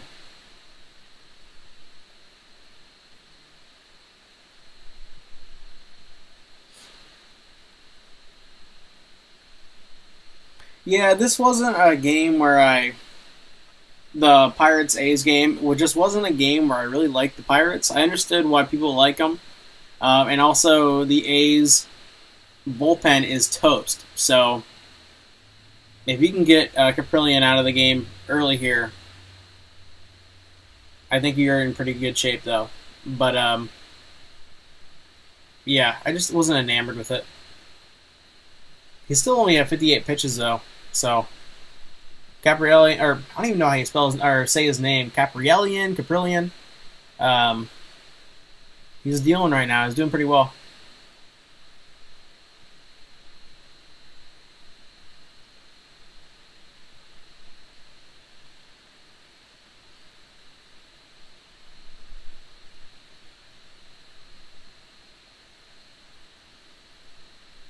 Oh, I think you mean Guardians. It took me it took me a couple minutes to figure out what you're talking about. I was like, who's talking about the Guardians? Yeah, I still mess up on that one, just in kind of general conversation. To be honest, I know I need to get it drilled in my head, but they were, the other name for as long as I can remember, man. It's kind of weird calling them anything else. Especially when you watch like Major League and Charlie Sheen and Wild Thing. I mean, that's one of my favorite scenes of all time when he's coming out of the bullpen. I wanted to be that. I pitched the bullpen, or I was a pitcher when I played baseball. And I always wanted my walk-up song to be Wild Thing. Either that or Shipping Up to Boston by Dropkick Murphys. Those were the 2 songs that I really wanted as my walkout songs. because Jonathan, I think it was Jonathan Papelbon. All right, he walked out to Dropkick Murphys, and it just his intensity was awesome.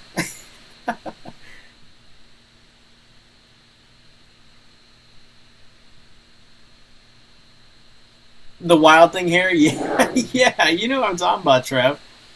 Yeah, the Wild Thing hair is awesome. I mean, that's just perfect.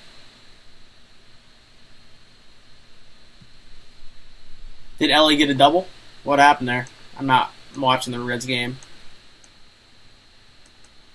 I have it pulled up on my phone partially, but I'm also monitoring the Cardinals now.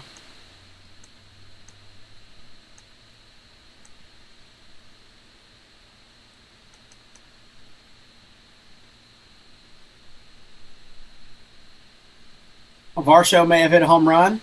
Yes, did he? Did he? Is it going? Yeah. I'm telling you, Varsho is raking right now. We bet on him last night, not tonight. But it wouldn't have been a bad bet tonight. There were just other bets that I liked a little bit more. So, yeah, Varsho has been scorching the ball all season long. Oh, was it? Oh. Oh, they're going to review it. Okay. Well, interesting. But, yeah, Varsho has been stinging the ball all season long, and he's still batting 212 or 218 or something like that. And because of that, there's a lot of value in betting him right now because the lines don't really reflect what's reality and what he's actually doing when he lays some wood on a ball.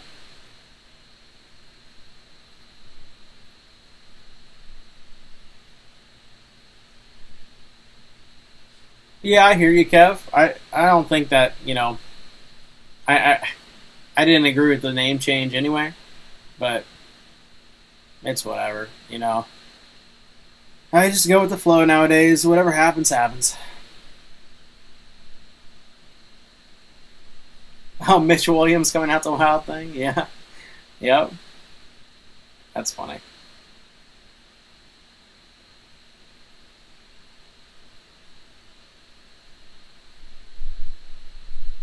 Yeah, Kev, I remember you texting me about, or tweeting at me, not texting, but you had the double, the ticket for Ellie Cruz hitting a double. So, there you go. Yep, they reviewed it, and it was a bomb for Dalton Varsho. Toronto is up 3-1, so we need some more runs here in this Twins game. We need a lack of runs here in the Royals-Marlins, but hey, we're out of the sixth inning now. 5-1 ball game, going to be a sweat.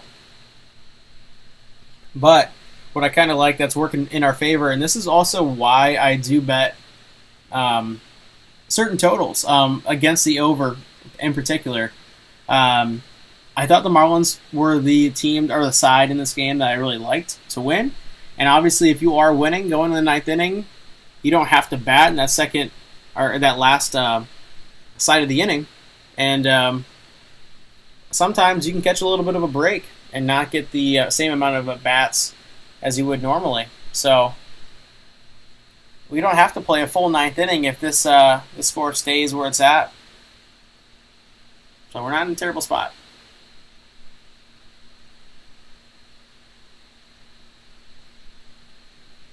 Yeah, answer Adam's question in the chat, guys. What is the perfect length for a podcast?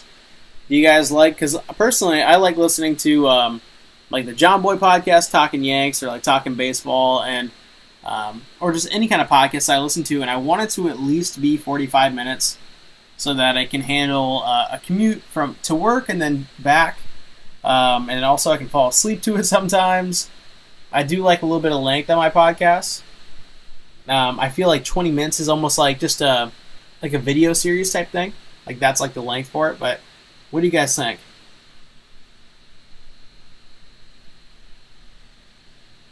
Hour-ish? Okay. 30 minutes to an hour, probably the sweet spot. Okay, yeah, I agree. That's kind of what I like listening to as well. I don't really like... Hey, Nolan Arenado. Bomb. Yeah, Greg puts in serious work. Greg Peterson, y'all. I mean, you guys, if you know me, I would be surprised if you didn't know Greg. But Greg Peterson is like the gold standard in this industry. And over the past 3-4 months, I've been really getting to know him and interacting with him. And I've gone on his podcast and on his show quite a few times. And he's one of the coolest dudes I get to talk to. He's just, in short spurts, just a great guy.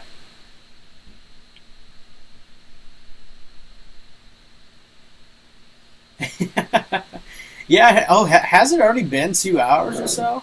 Yeah, I guess 5:30. Yeah, approaching 2 hours already in this and just this live stream. That's a good point. And I hope you guys are having a good time. I'm having a good time. I got baseball in front of me. I got a beer in my hand. I got y'all to talk to.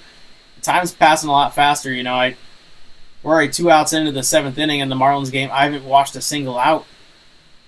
I've just been watching a number of different things, and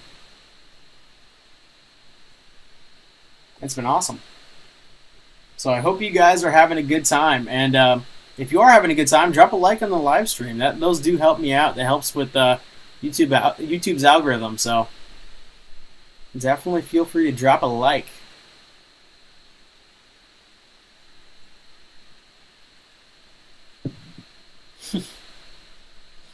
I hear you, Trev. Sometimes I'm just in my office and I'm sweating out these bets by myself.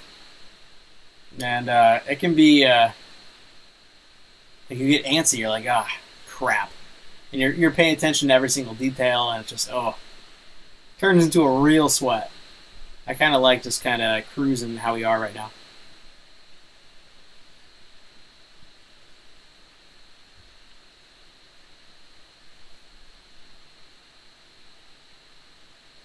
Now, I'm hoping this rain delay lifts, or maybe I'm not. I don't know. We'll see how these bets go. If these early bets, if we go like 1-2, or even I guess on the player props, if we don't get some more hits from these dudes, in particular Bryce Harper.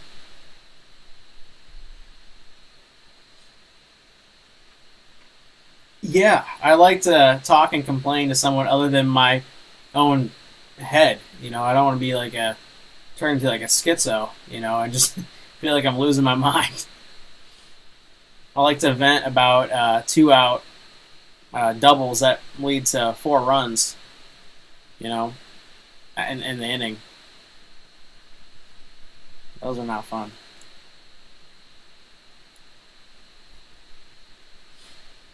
Hey, good on you, man. So, good to see you, Rico. And you just said just hit on Jays with an up too early win. DK promo. What? Oh, Jose Siri. Let's go. Home run. That's what we like to see.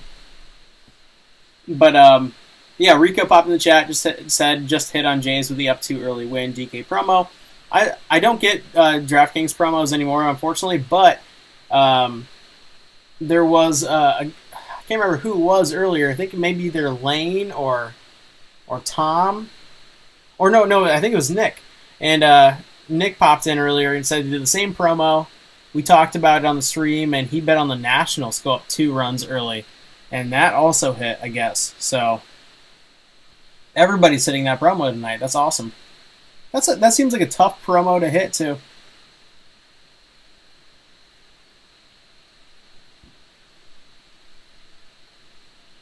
JD Martinez.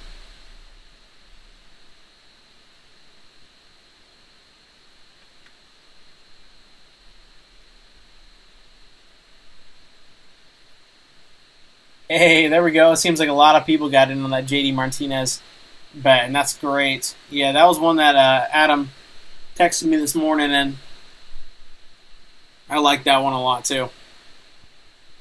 And Bryce Harper is just rolling over on pitches.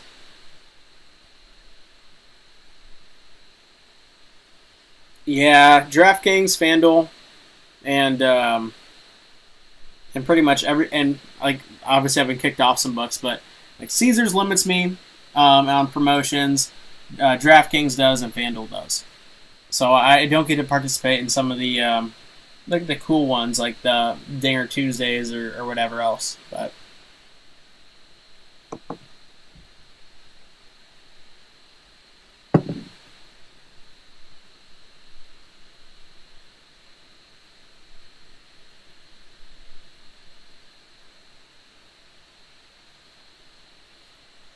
Well, Adam, I don't know if you saw the what was it, the first inning, but Bryce Harper hit a ball about 408 feet to the deepest part of center field in that ballpark, and it just didn't get out. Heartbreaking stuff. That felt like the missed chance right there in the first inning.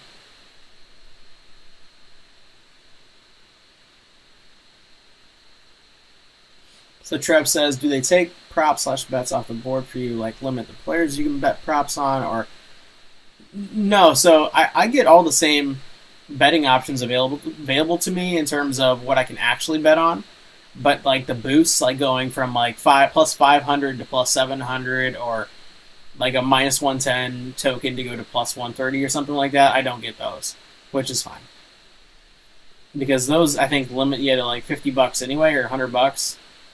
So I'm not gonna sweat those. Like I just like that I'm still able to use their platform. I'm very grateful for that. So I'm not gonna complain too much. Was that confirmed? Was that Bryce Harper hit gone in 29 of the 30 parks? Let's pull up the Would It Dong and let's take a look here. That'd be funny.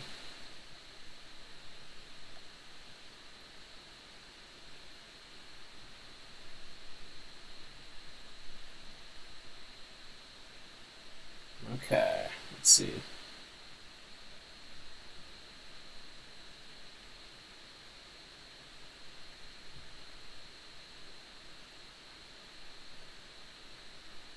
Man, there's been a lot of hard hit balls tonight. I'm scrolling through them all right now. All right, Bryce Harper. So his fly out in the first inning, 106.4 miles per hour off the bat, projected distance 406 feet, and the ball would have been out in 13 of 30 ballparks. Unfortunate. Yeah, Barstool kicked me off after like 4 months. That book is not.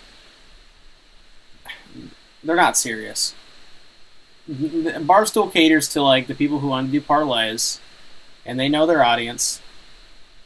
You know, they cater to the people who like listen to the betting advice of like the Barstool personalities, and I get it.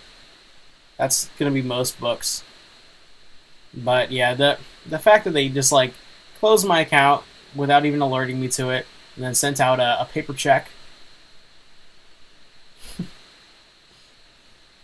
Ridiculous, but that's how some books are. I mean, PointsBet's the same way. PointsBet has a lot of funding. They could handle big bettors, but they cater to the conventional, just kind of recreational bettor. So they don't like me or a lot of people who actually like win money on there.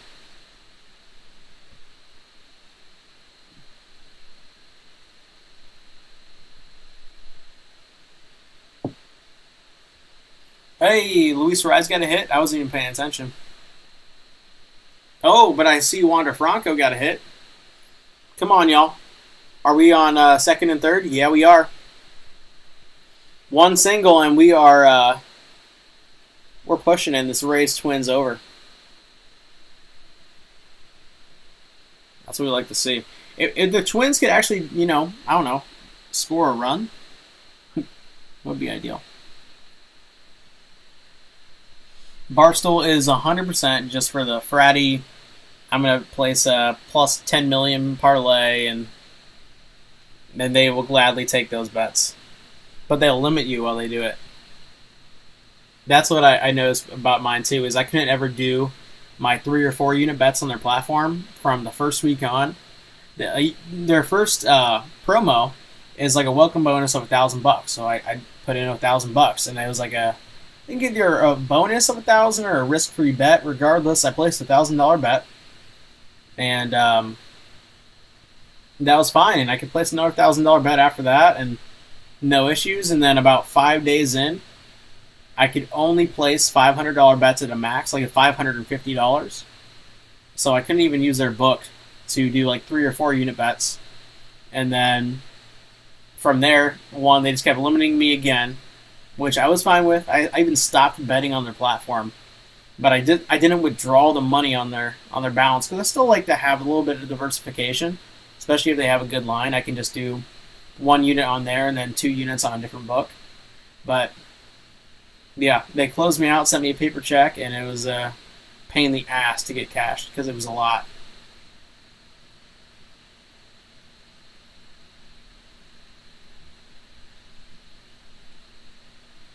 Bet Rivers was really great to abuse because their lines were horrible and so off comparatively to all the other books. And but yeah, that's another book that just doesn't have the funding to stand up to it, and they quickly didn't allow me to place bets on there.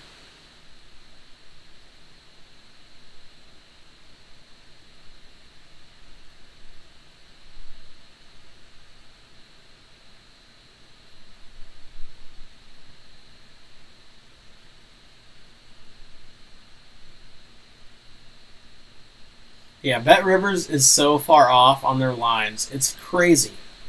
They will have during college basketball season is when I lost my my privilege of being on their book, but they would have a line of like -8.5 when other books would have -10.5. It would be that drastic, and that's just kind of like laziness or trying to be unique or who knows what. But it's kind of funny.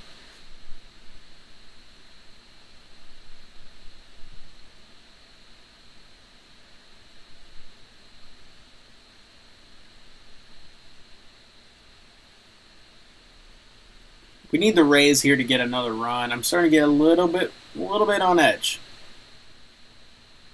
a little bit on edge, and we need the Royals to somehow get out of this inning. Just end it. One strike away on Brian De La Cruz again. Is he going to just haunt our dreams tonight? Is this going to be our night terror when we wake up at night? We're just going to be seeing this man hitting a double down the right field line.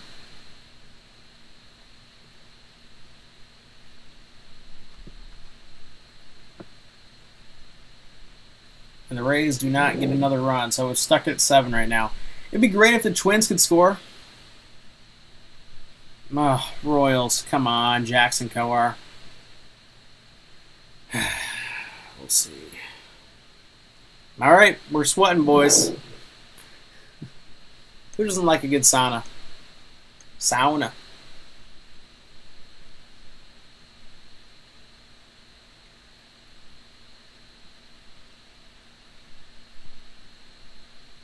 Oh, Jackson, come on. Full count, runners on second and third, 2 outs. Please, Kowar. Is it Cower or Kowar? Like, is it pronounced like Bill Cower, or is it just his own unique thing? And oh my God, did a wild pitch. And are you going to go get the ball? Goodness. The Royals are roiling right now. This is horrible. Get him out of the game. Hey, what's up, Benedict? How you doing? We are in the middle of a few sweats here, my friend. Wild pitch, 2 outs. When Brian De La Cruz comes to the plate right now, he is killing us. Whether it's his eye or a double clearing the bases with 2 outs, 2 times with 2 outs. He's been responsible for 4 of our runs in this game. Not ideal.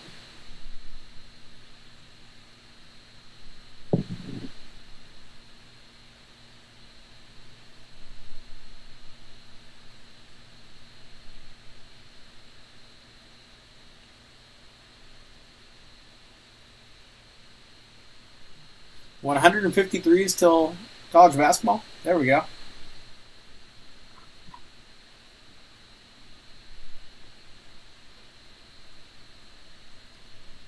Yeah, I'm excited. I'm excited for college basketball, man.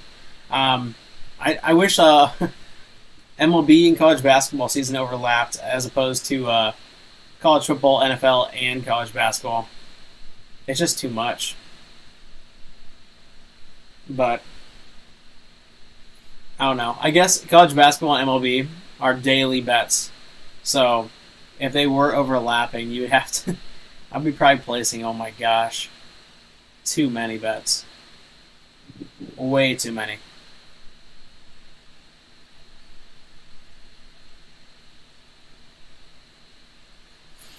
Also, I just realized I haven't even paid attention to updating the graphics here for the longest time. Let me do this real fast.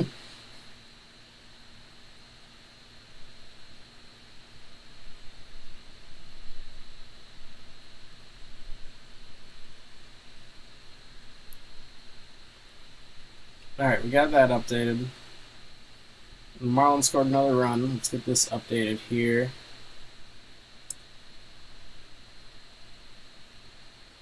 And we're in the 7th inning already. Or no, are we in the 7th inning? I don't know. I would get divorced if they overlap. It would be an interesting, it would definitely be interesting. For sure. I probably wouldn't have a life. Yeah, I understand what angle you're coming from there.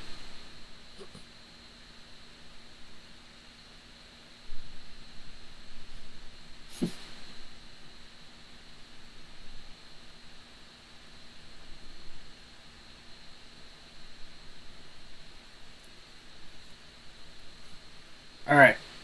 Graphics are updated. Oh, was that a home run from the Twins? Nope, double off the wall. Michael Taylor has been putting some charge into the ball recently. All right, we just need to get a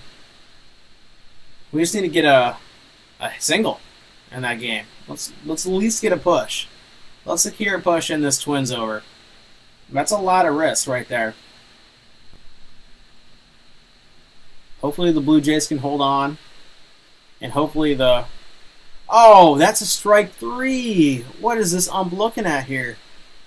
Oh my gosh, I feel like we're getting hammered with some unfortunate stuff in this Royals game right now. Man.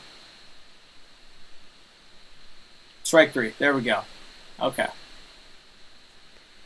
We're still sitting at 7. We got a run to play with 2 innings to go. We got the full 8th, we got the full 8th, and then only half the 9th if the Marlins keep this lead, which is the only way that we cash the bet anyway. So we got essentially 2 half innings, 3 half innings to go. And we got 1 run to play with. And the Marlins have the better bullpen, and it's the fresher bullpen right now. So really, we're only... I don't want to say this, but we're really only worried about the top of the 9th inning. Or the top of the bottom of the 8th inning when the Marlins come up to the plate, because the Royals could unravel with their bullpen, unfortunately.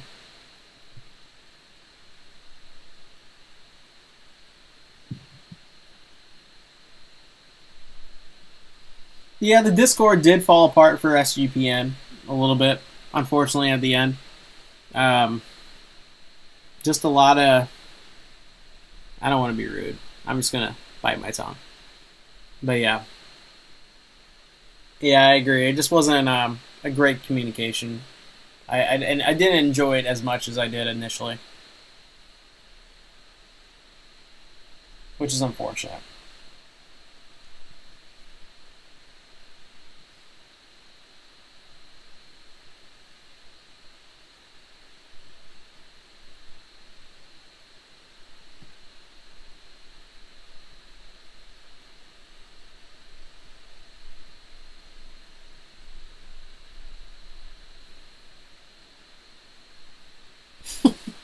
You said it, Trav. I didn't say it. But, yeah, I agree, though. I met a lot of cool people in that Discord. I met Benedict, obviously, was in that Discord. Adam, Trevor. Trying to think. I don't recall who else right now off the top of my head, just because I see y'all. But there's been quite a few cool dudes that I met there. But yeah, it started to unravel a little bit in terms of the quality of the conversation. Do you believe in the Pirates? Yeah,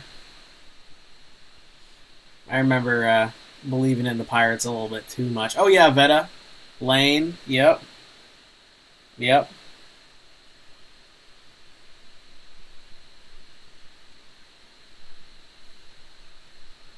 Yep, definitely Lane. I don't know if I know Catfish Dilly.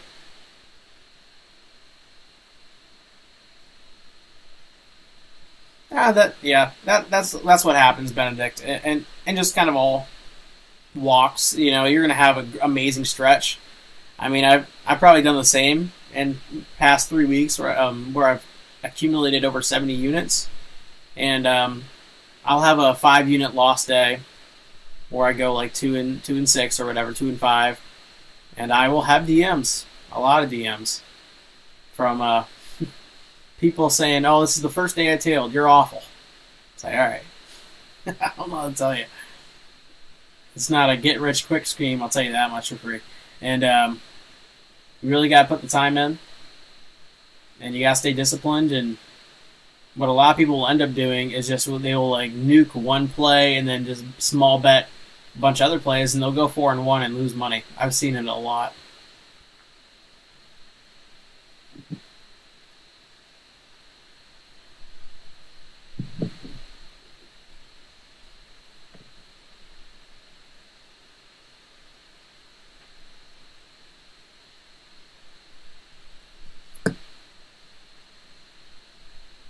Yeah, I just don't even respond to them, Adam. I mean, like I said, if I have a bad day, I will get 8 DMs at least from people who are disgusted with my work. And, I mean, I'm not going to sweat over them. All right, boys. Bottom of the 8th here for the Royals and Marlins. This is the half of the inning that we've got to be weary of. If we can escape this, we are right there. We are right there. This is a big moment coming up here for the Royals and Marlins. Big moment.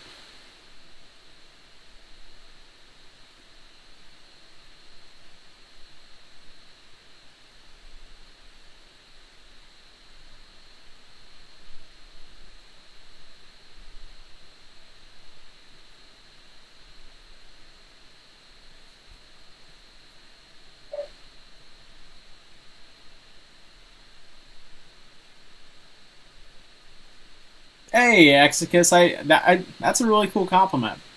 I like how you worded that. That's really awesome. I'm glad that I could help out with that. Obviously, I've been doing this seriously for probably 3 years now. I've been good at it for about 4 or 5, but seriously, just kind of budgeting, managing money. Um, yeah, it's done the same for me. It's done the same for me, and that's kind of why ultimately I started the YouTube channel, just to kind of give back to you guys and get you guys a little bit of a peek into how I go about my daily life and live my life. Yeah, I hear you, Exicus. Yeah, you can go to baseball games, you can go to traveling, and just cool stuff. You can hang out with friends more. It feels like it's awesome. You have a lot more freedom. You have a lot more freedom.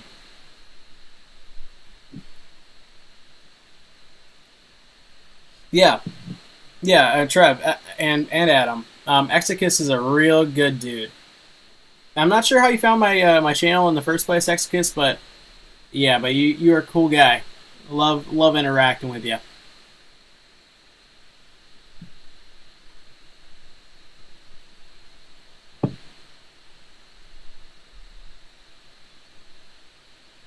Hell yeah, Dantold. Where are you from? Are you from also Wisconsin area, like Trevor? I want to say you are, but if you are, let's do it. Let's get together for a college basketball game. We have a lot of games here in the Midwest. I'm only about 4 hours away from Madison myself, so if you guys are in that kind of area, or the Green Bay area, or Milwaukee, it's drivable. I found you on Reddit during college basketball. Oh, that's cool. Okay, so you've been around for a while then. Yeah, yeah. We had a really good run on Reddit, but Reddit just became, unfortunately, just the most toxic platform, and I just wanted to kind of close it out. I met a lot of cool people on Reddit. Kev, aka Johnny Doxville, who was in the chat earlier, was a Reddit guy, and so was Morgan Orleans, who was in the chat earlier, and a lot of cool dudes from Reddit. But unfortunately, there's a lot of loud ones who will come at me for bad days. So, yep, that's 100% what happened. Because in college basketball, I had, I think, 3 straight losses on plays of the day, just because you only can post one. But I was still doing it. I was still doing really well on my YouTube. I was winning each day, but on Reddit, it was just like, then why are you only posting the losses, or you're only doing 4-unit bets on every single bet? And it's just like, no, that was just my play of the day. But a lot of people just really, really did not like me on Reddit. I got a lot of nasty messages on there.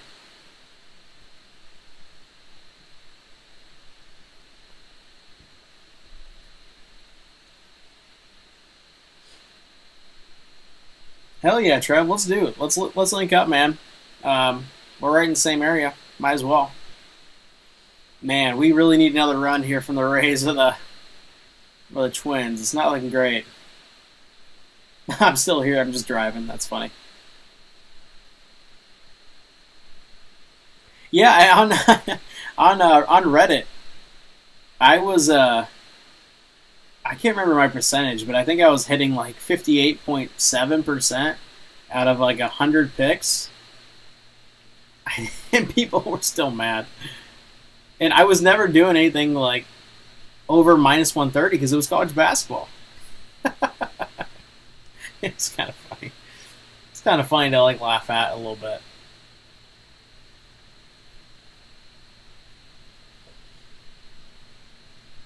Yeah, gambling is an inherently kind of leans more to the toxic side, just because I mean people's money is actually out there. Even the people that get mad at you, they might not be betting the same amount as you, but they're probably betting everything in their account because they don't have any discipline. And so when they lose, it feels like their world is cratering around them, and they'll take it out on whoever they can. So it kind of leans itself towards being a little bit more toxic, which unfortunate, but it is kind of the nature of it.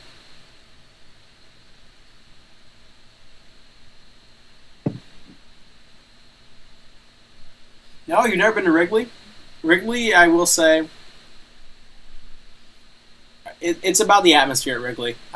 There's a lot of bad seats, but if you sit out in the bleachers and you have a few friends with you and you're just kind of getting rowdy or wanting to have a good time, it can be a really fun time.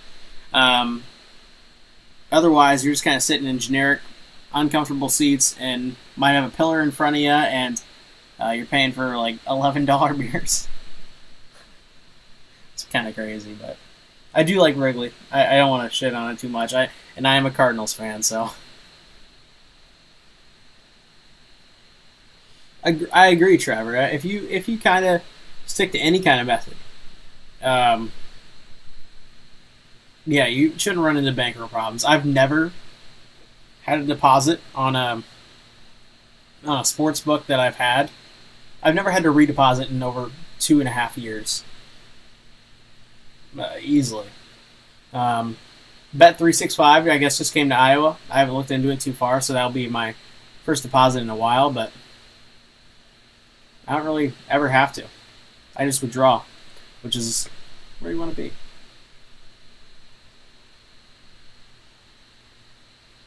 PNC Park is also my favorite park, Benny. It's beautiful. I love the whole city of Pittsburgh and all of its layout. It's I'm a Steelers fan as well, and it's just beautiful. It's breathtakingly beautiful. You can't even get the full scope of it on TV, and it still looks good on TV. And it's affordable. Good seats for not that much, and good food for not that much, and it's just a good atmosphere.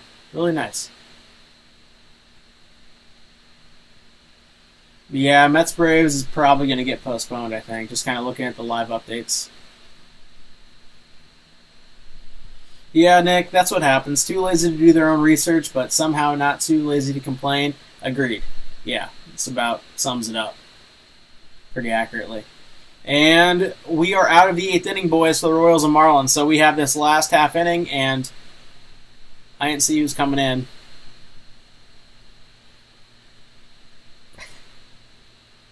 Let's go.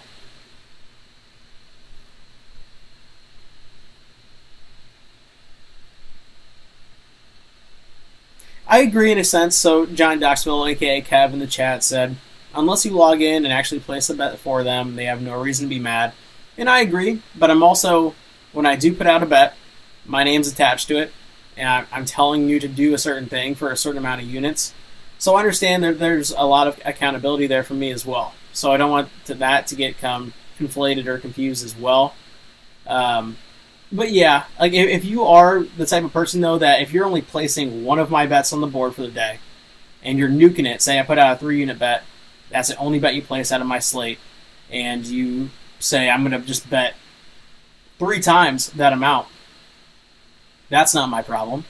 That's not responsibility. That's just you picking and choosing what you think you might like on my board, and then just rolling with it, and then blaming me for it not being profitable.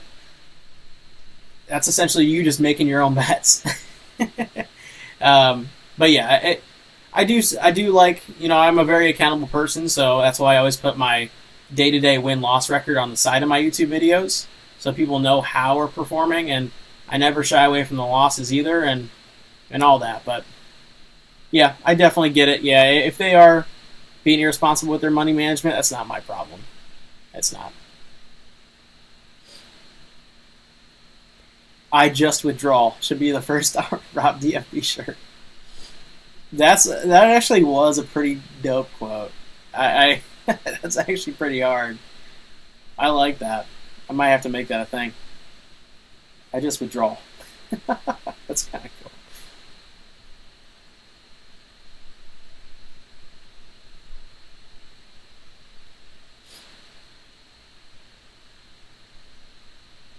I'm waiting on the Get That Bread shirt. Yeah, that was really trademarked by Johnny Doxville here in the chat. He is very, on every single one of my videos, he's just like, let's keep making that bread. Oh, we got that bread. And he always does like the bread gang hashtag as well. So, yeah. Yeah, maybe we'll put together something for like a shirt on like a Teespring or something. We'll just make a link where you can just print it off. That'd be kind of cool.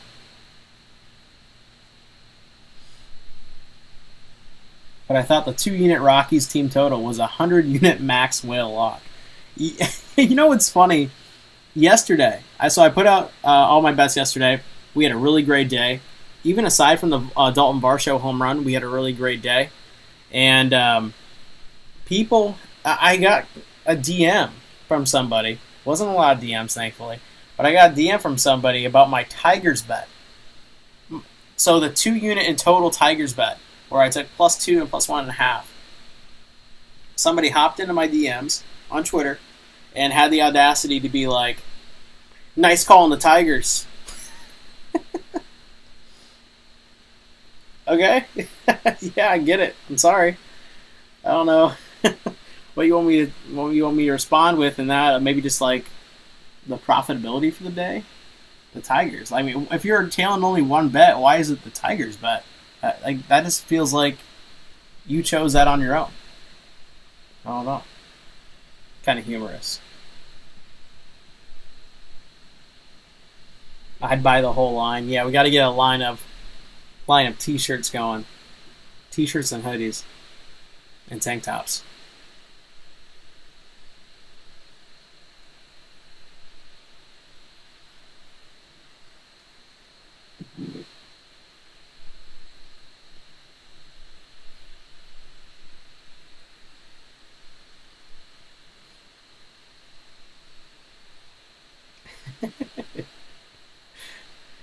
Yeah, Trev, I think what happened was they must have just read the first bet on the board on my slate, and they were just like, that's the only bet that he's posted today, and not reading anything else, not reading any further. I'm holding him to this and this alone. And interesting strategy. And unfortunately, the Twins just didn't score a single run. That's heartbreaking.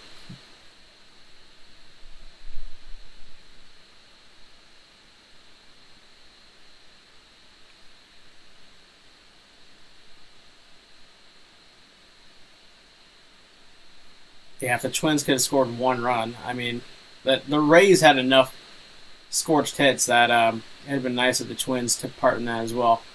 And then Benedict asks, "Will you be a regular on the college experience this year?" Listen, Colby has asked me a few different times to come on various shows, and I have been able to come on a couple. But there was another one that I had to reschedule. But yeah, I think that I'm going to be going on there a little bit more, and I'm excited for that.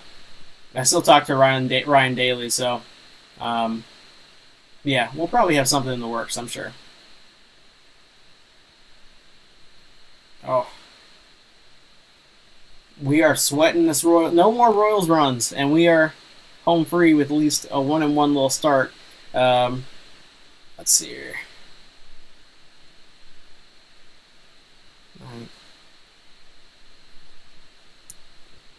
Forgot to update the graphics for a long time here.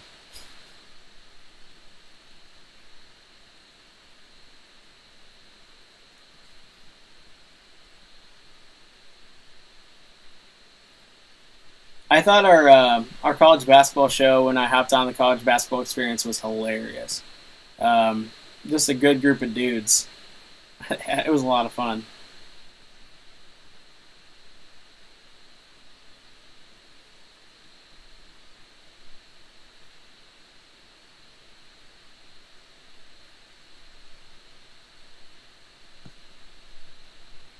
Darn. All right. We're going to wait out this Marlins Royals game and then also the Phillies Tigers just because we have some player props potentially at stake if the Tigers can score one run. But after that, it's definitely the best chat in the industry for sports betting. It's the most entertaining sports betting show, college basketball experience. It's hilarious. Cracks me up nightly when it's in season. But yeah, after this Royals Marlins game wraps up, I will wrap up this one here too. It's been a lot of fun. There we go. There's a strikeout. We got 2 outs here. One more out in Marlins Royals, and we're home free, boys.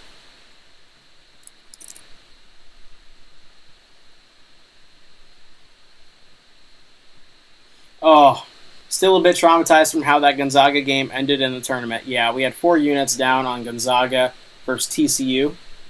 If you guys happen to recall how that game ended, disgusting. That was the most disgusting one.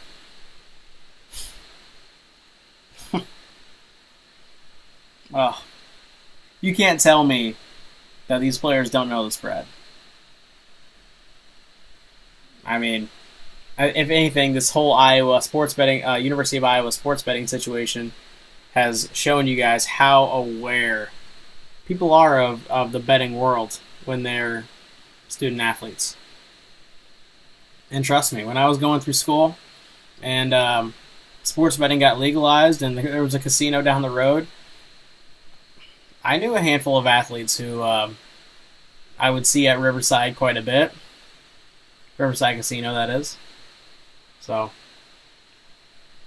it didn't surprise me one bit.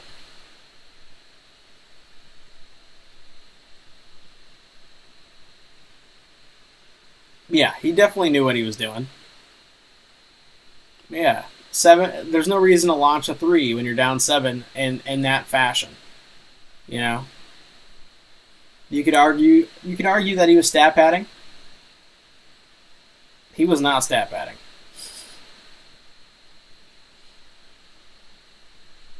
I think it's going to become a lot more prevalent. These sports betting scandals with college students in particular, because not a lot of these guys are racking in money from NILs. They're just not. And yeah, it's just going to be interesting how that plays out.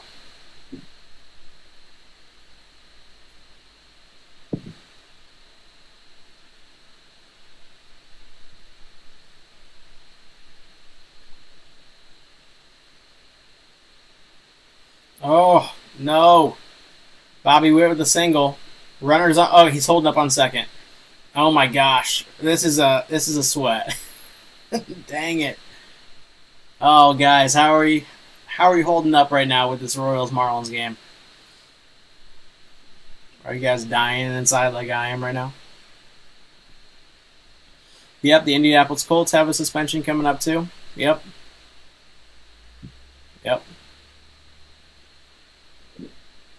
Yeah, and obviously Calvin Ridley had the whole thing going on last year.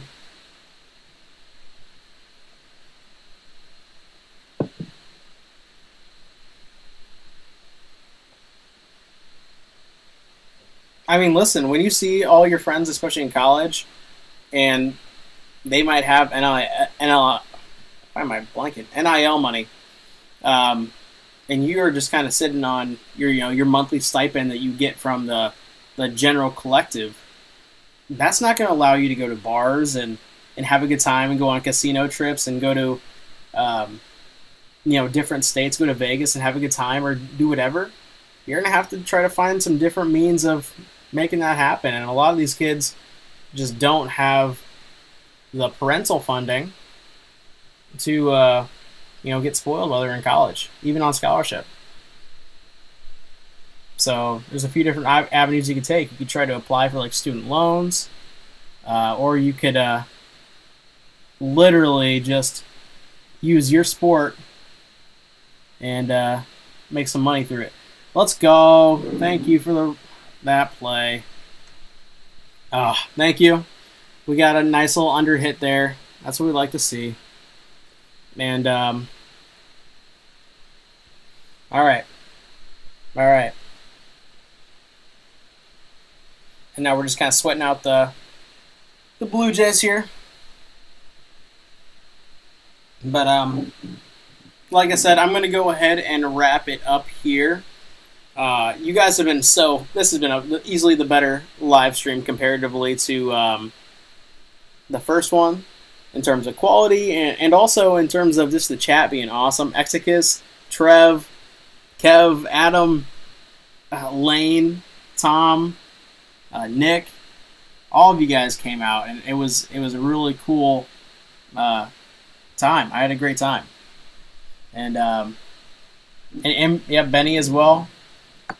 Yeah, it was really good talk, and we should do some more of these. I wouldn't be opposed to making this like a once a week type thing, and maybe even twice a week some weeks. But also, just so you guys know, like I said earlier, I will be starting up a podcast with Adam Rosenberg, hopefully this week. So that's gonna be awesome. It's gonna be centered around MLB and obviously sports betting, and I think it's gonna be great. And yeah, definitely drop a like. Helps out with the YouTube algorithm, and yeah, the chat was awesome. I can't wait to do this again, and yeah, I will see you guys in a future one here. But take it easy, and best of luck for the rest of the night. Good night, guys.